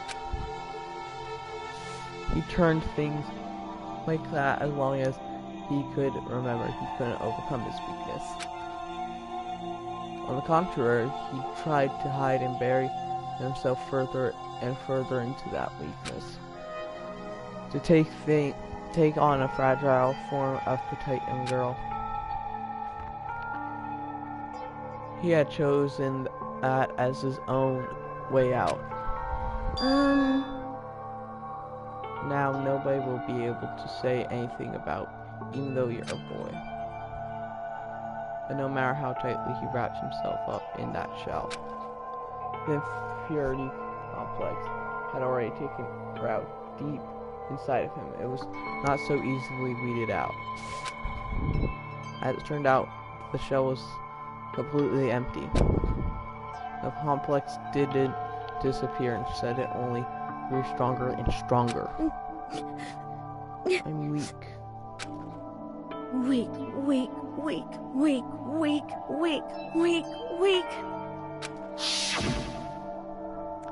Once the killing game had begun here at the school, he had no choice but to accept this fact. After all, this world is survival of the fittest. If you're not strong, you don't survive. And then the lovely and hateful Monaco announced, revealing of the embarrassing secrets, which of course included Chihiro's embarrassing secret, which was more than willing to fool. Even though he dresses like a girl, Chihiro is actually a boy. Hey, That was something Chihiro couldn't let anyone find out, no matter the cost. If that was revealed, it would be the end. The hardened shell would crack, the armor would fall away. Without a doubt, those around him would torture him more than ever before.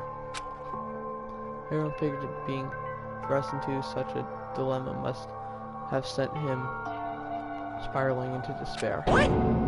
And yet... I'm sorry. I don't really want to talk about it right now. But I also don't want to leave things the way they are. So maybe I can talk about it later. After I try my best to become strong, then I can tell everyone. Knowingly, he used the threat of discovery to motivate himself to become stronger. that's right. Now's my chance. I want to change. I'm going to get stronger and accept who I am. Strong enough so that when someone says, even though you're a boy, I'll be okay. I'll get better. With that thought at front his mind, he resolved to take immediate action. And so, the day he made commitment to begin exercising, he was prepared to restrain his mind and body. Sadly, that would be the first and only chance he would get at it. Hey, When he decided to start exercising, he thought it would be good to ask for someone's help. But he wanted to tell that person his secret first, then ask him from there. The person he went to? Yeah, that's right. It was me. Yep, it sure was. The biker gang fellow had been painfully clear about how important his manly promises were. So Trio probably figured that even if he confided in Motto, his honor would make him keep the secret. Uh-huh. Plus, Mr. Macho Mondo was the very symbol of strong man that Shiro had always aspired to. Maybe talk to Mondo about it will help give me some courage. So he went to ask Mondo for help and become strong. That was his aspiration. And he thought that only Moto's action would he ever be able to come close to that. Correct. So then that must be why Moto did what he did. To keep the promise he made to Cheerio. Huh? Did he... what he did? You mean that's why Moto carried Cheerio from the boys' locker room into the girls' locker room? Indeed. Yes, that's exactly what I mean. Was that to cover up Certainly. what he'd done? That could have been part of it, but I don't think it was the main reason. The real purpose was to keep the promise between men he'd made to Cheerio. But how does movie Body keep his secret? Because everyone knew he'd been killed in the boys' locker room. Everyone would have been arguing about how she got into the boys' locker room, right? Once that started up, at least a few of us would have immediately begun to suspect his identity, so he tried to protect Shiro's secret by putting him in the girls' locker room and stealing his handbook, see? Then Moto did all that to keep the promise he'd made to Shiro, who he'd also killed. So why'd he do that? The more I hear it, the more I don't understand. I mean, you guys trust each other, right? So why did you? Because no matter what I did, I didn't want anyone to know. I knew it. So that's what triggered it after all. Possibility of having our embarrassing memories and secrets exposed. What is this? That's possible. Nothing could have been that bad. Something he didn't want to do anyone to know, even if it meant You're wrong! It's impossible. Don't make me repeat myself. How many times I must repeat myself? You judge someone by your own standards is a kind of folly. Even if you can't comprehend it, he obviously can, and that's all there is to it then. While we're on the subject, why don't I tell you that embarrassing memory, that secret he didn't want anyone to Hey, You know what Moto did? He killed his own brother. You know what? Out of all the secrets that I could have possibly been in that note card, the most justified act for not wanting someone else to figure out, probably that. You know what? I'm not gonna be like, okay, obviously killing someone to hide the fact that you killed someone, bit, weird, but, I mean, I suppose, but, what I mean to say is, out of all the secrets there could have possibly been, that's a pretty fair one to kill someone over.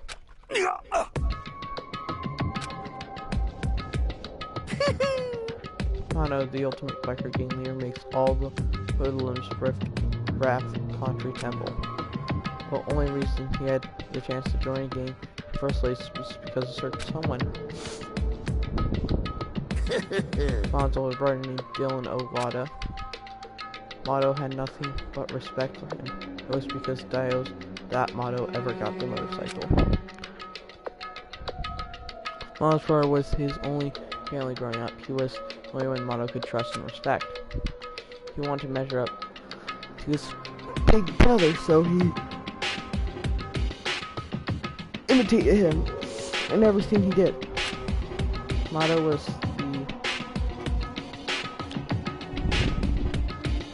the star-eyed kid brother.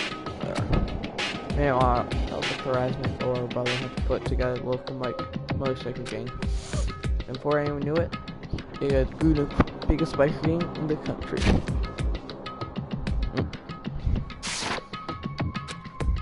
Dylan's older brother, number 1 in biker game, and his number 2, his younger brother Motto. In the beginning of everything reaches the gravy, but when Motto started to think about how he would have to take over the game from his brother someday, his brother's great assist reputation began to gnaw on Motto's soul. The kid is gonna take over Diane, huh? Diane created his whole game with bare hands, Motto's just along for the ride. Can someone like that really be our leader? All that'll do is make the game look bad. Almost every day, Motto heard the gossip and whispered to the other members of the game. Where's why? I gotta get stronger than Diane. Once, just one time. No matter what, I gotta win. Don't fuck with me. I don't care what it takes, I gotta take out the top. And on the night of his amazing brother's recruitment ceremony, Motto challenged him to a street race. The tragedy struck. The kid brother pushed ahead with reckless experiment, eager to get the dad to get on some traffic. But suddenly,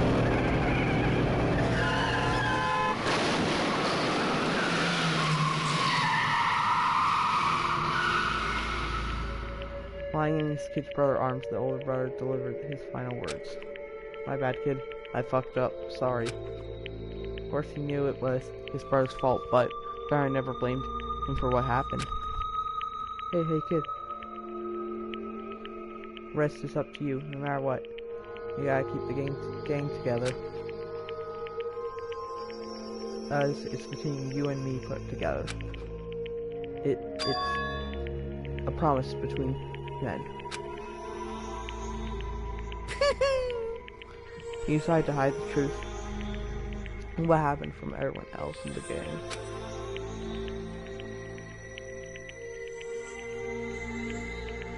In order to keep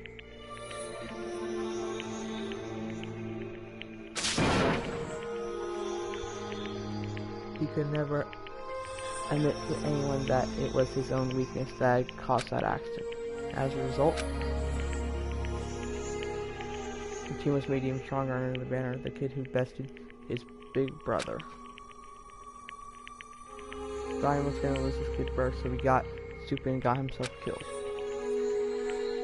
That became the explanation for what happened. Mono's life became the truth. He wanted to lead the team so bad he was willing to tell all kinds of lies about his brother. I just... Strong. And yet, as soon as his killing game began, he realized no matter how tough he learned to be, he was just another weakling that could die in an instant. And a lovely, hateful monarch announced the revealing and embarrassing secret. At that point, it was clear I would have no problems shedding light on his secret. Monokuma killed his older brother. No matter what, I couldn't let the other gang members find out.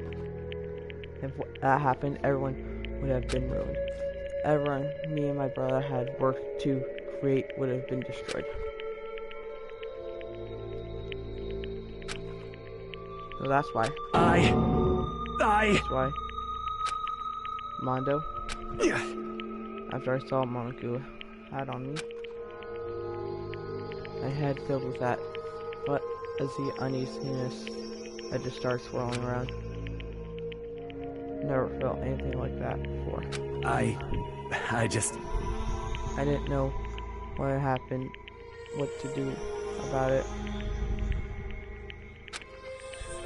I'm sure what to think or say. After a while, that fuzziness, uneasiness turned itself into a rock-hard lump of anxiety. way down in my stomach. And it was right around then Hachiro asked me to start working out with him. And right there, he told me a secret. Seriously? Jesus. I'm sorry. Yeah, I'm sorry I let you. But why?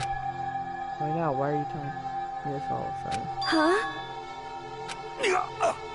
As I mean, you kept that secret all this time, right? If I haven't found out, you would. But... You're right, but... I want to change. I don't wrap myself in lies. I'm weak. I want to destroy that version of me forever. His words were like a knife in my gut. I felt like he was exposing that why I'd been living myself. I have to change. I don't want to be weak anymore. You're so strong. I can't hurt you, right? Whatever secret Monaco might tell us.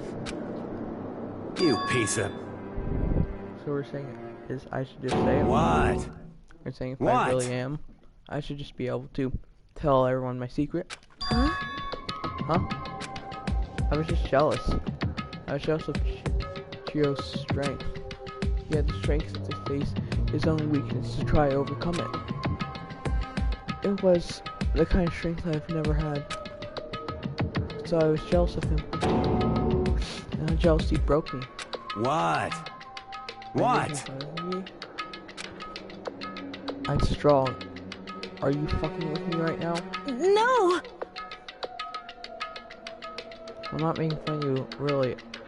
You really are strong, Motto. I felt like I could hear something starting to creak. Something inside my head. What did he want me to do? What was I supposed to do? Was I supposed to sit back and let my secret get revealed and ruin everything? What's wrong? Damn you! Why do you have to tell me all that? Are you trying to rub my failure in my face? I just wanted to... I really admire you. I admire your strength. Yeah, that's right. I am strong. Strong. I'm strong. Strong. Stronger than you. You son of a bitch! You're stronger than Diane. Yeah. When anything after that. When I woke up, he was lying at my feet covered in blood. I had a dumbbell in my hand and I was just staring at him down on the ground. Hey. I killed him. I killed Chihiro. Even after all this time, I'm still just as weak as I've always been. And thanks to that, I did something I can never take back. Mondo. He was normally so aggressive, so angry. He had that weak side. Everyone. That was his secret. Weakness like that lived in the heart like his and turned him cold-blooded. God damn it. Look at him, you see? We're all just like him. For a secret from the past, for a memory. For that he killed another living human being, cold blood. You couldn't cut free of his regrets from the outside world. He doesn't know what true strength is. Do you see hope anywhere in there? Because I sure don't. You bastard. Just shut up, you son of a bitch. Go ahead, say that again. I dare you. Yep. Okay, I'll say as many times as I want, is what I want to say, but... Unfortunately, I can't do that right now because the time is punishing. Is fast approaching. Punishing? It can't be. Execution! Well now. That's what I promised you, right? Black and disturb the peace will be punished. Ridiculous! Hold on. Now then, I prepared a very special punishment! For Mono Outlaw, the ultimate bike game leader. He's gonna get run over by a bunch of bicycles. No, wait. Let's give it everything we've got! It's punishment time! I said wait. Sorry, man. I couldn't keep the promise we made. From one man to another.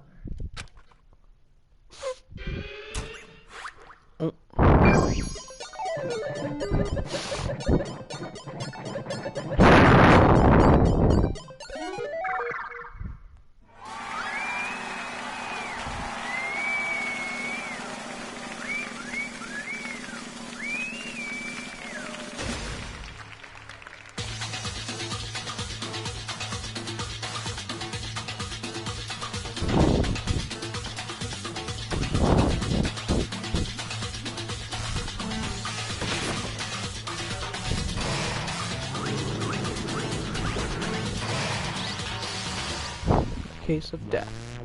The cage of death. Let's do this shit.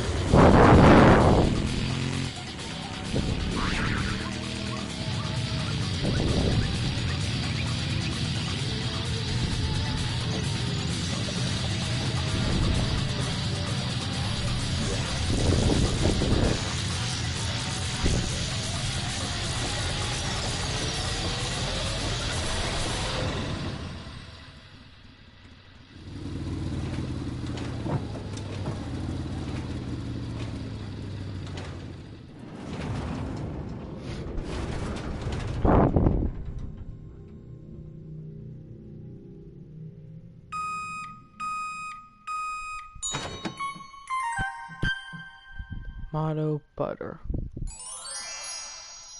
Bro got turned into butter.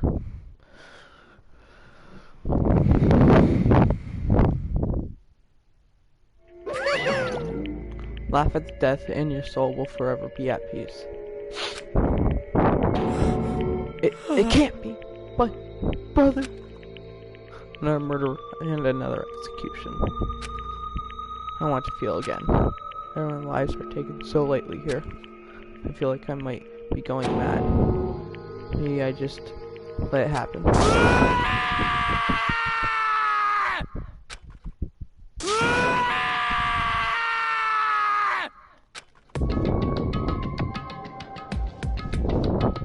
As Taka's sad screams and banged our skulls, we were all each forced to realize once again.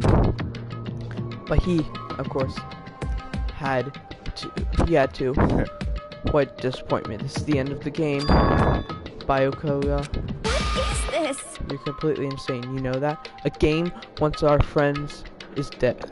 Do you realize that? Okay, but hold on. I just have a real quick question. One, why did Byoko pretend, like, frame Toko? Why did Byoko frame Toko? Because, like, neither of them were murderers, so, like, if either one, and also, why was Byoko going into the female locker room? Why was he going in there? Why? What, like, why was he going in there? And why did he frame Toko? Why did he frame Toko?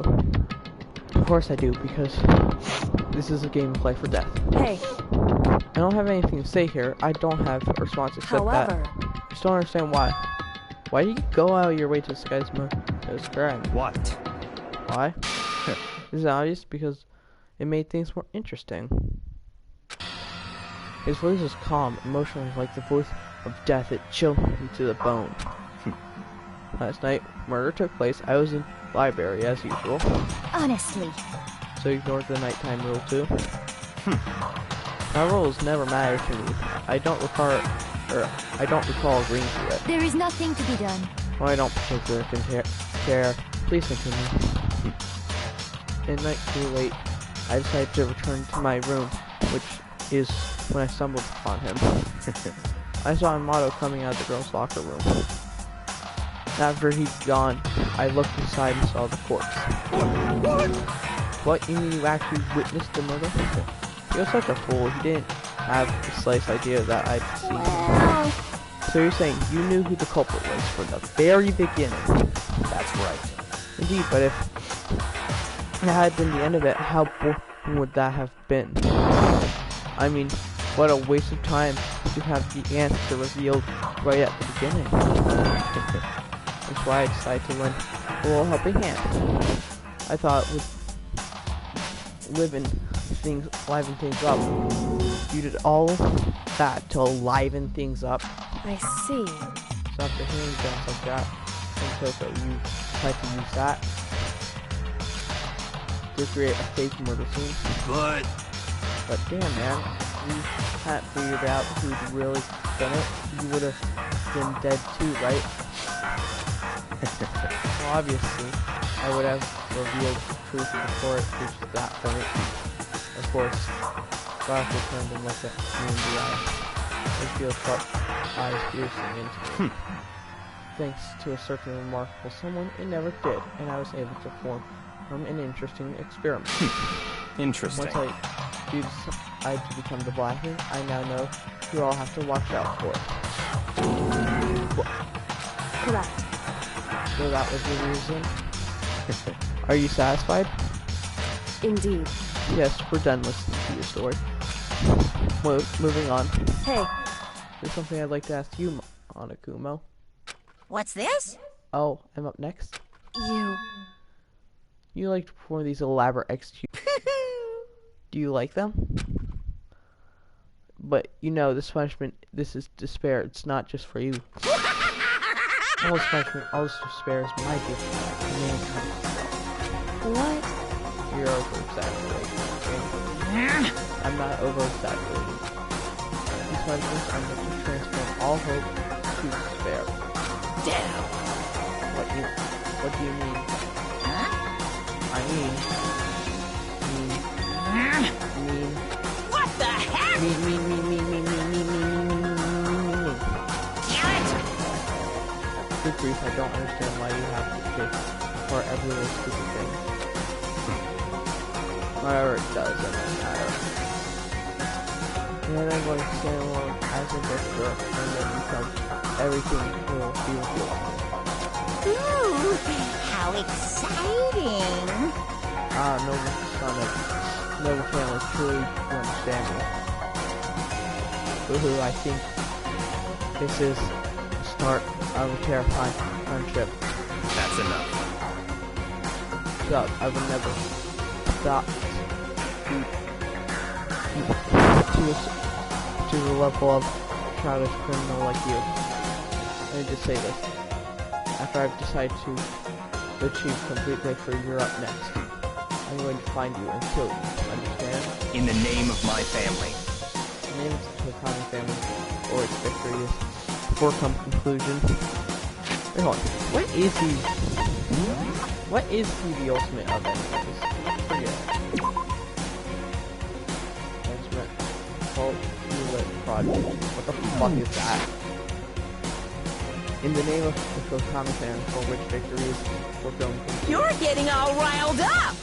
Oh, so cool. It's like you're the main character of a video game or something. No trash mob for you. I swear, whatever it takes, I will take it. Temper sounds like someone who's mad.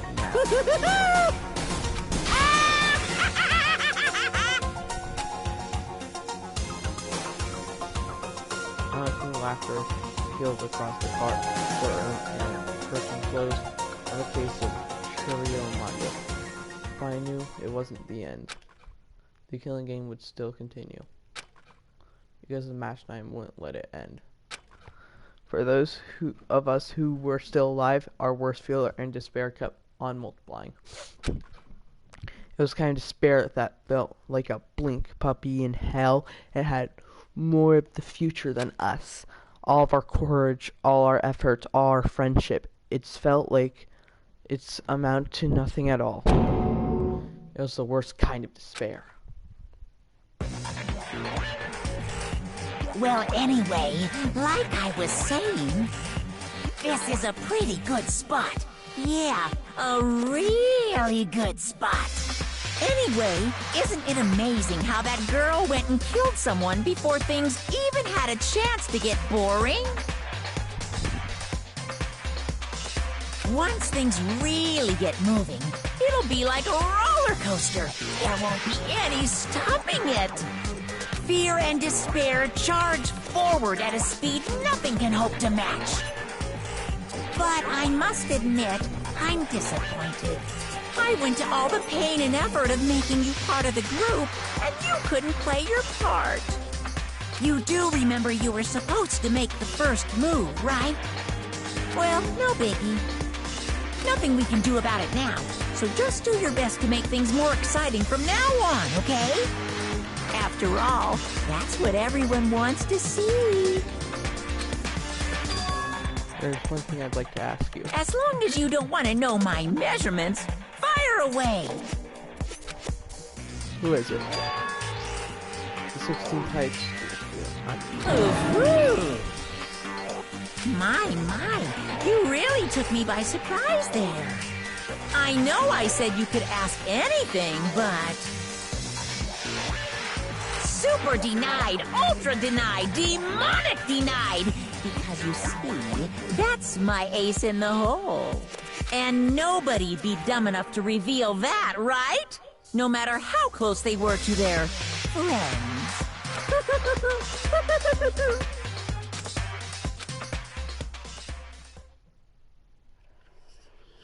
Chapter 2, Boys Have to Spare. Ah, he just busted everywhere.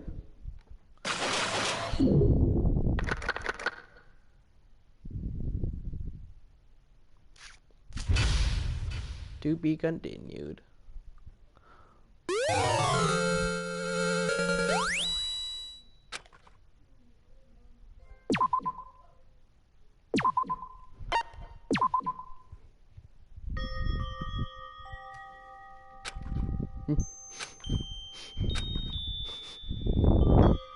I know I shouldn't cry. But Fan service. I've had enough. I can't take it anymore. Getting out of here anytime soon. It's impossible. I can't let myself think about how much I want to get out of here. If I keep thinking like that, I might decide to.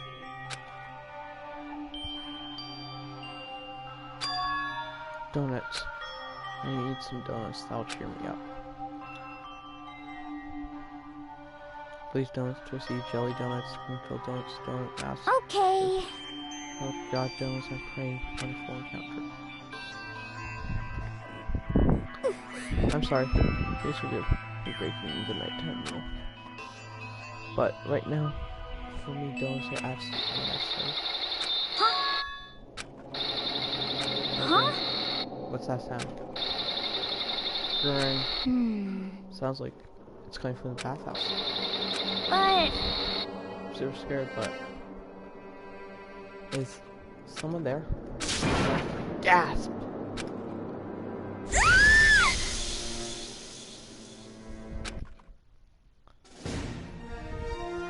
Next generation legends stand tall, galactic hero. The morning after the conclusion of the second class trial, and we met up in the dining hall, just like always. And I expected to start like any other day. That's what I expected, but Kids Count kinda sucks, huh? Pokemon by girl still refused to show up. And I haven't seen Miss Asina anywhere. She said her stomach was hurting, so she's taking it easy in her room for today. Oh! Oh, that's very unusual for her. Normally she's so full of energy. Which is exactly what makes me worry. So then... So, it's just the seven of us then. It looks that way. How about that? It's time like this for committee chairman needs to get things right with a bang. Impossible. Or not. Takeo hasn't said a word since everything what happened yesterday. Oh, look at his face show. He hasn't slept a wink since last night. The two of them became so close, and then finds out murder of Hero. And then having to watch another punished. He could do without it. I can't even imagine what must have done to him. Well... I mean, what's gonna happen now? We haven't found any way out, and we have no idea if help's ever gonna come. I'm like depressed just thinking about it. We simply have to make the best of things and do our best and get along and live here together in the space room. Forget about the outside world, except this new place. That's the only hope we have now. What? Have to live here forever? Well, here we have emergency everything. We have food, clothes, everything needed seems to be. Why are you depressed? In fact, let me ask you this. What is it about the outside world that you long for? Is that okay? Competition, discrimination, education, and violence as society grows, so does its preservation. In which case, is our current situation not?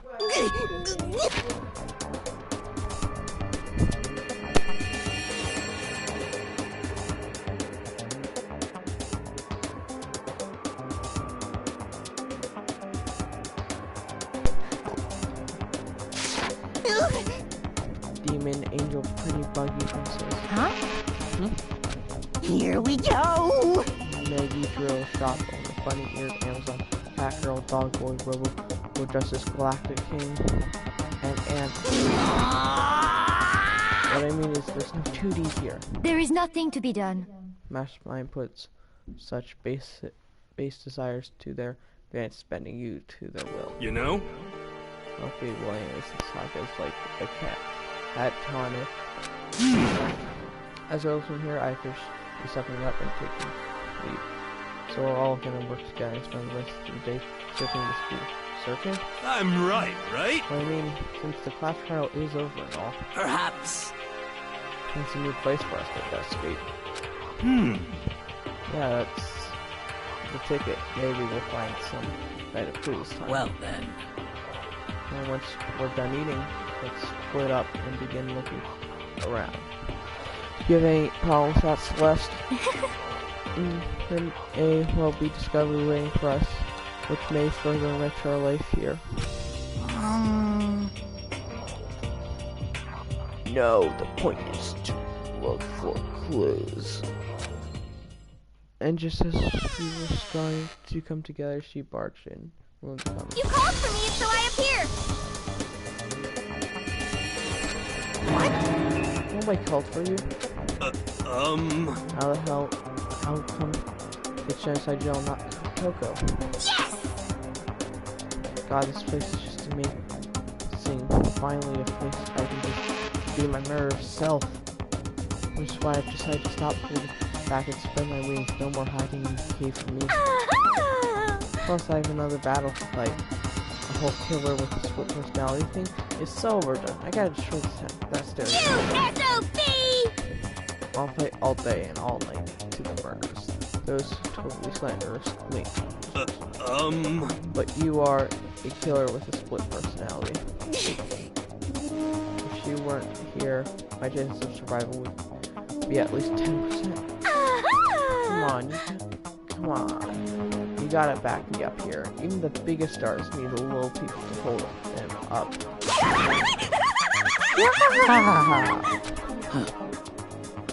Well, whatever we do today, first we should eat and make sure to do anything on an empty stomach. You're right, let's hurry up and eat so we can start our investigation.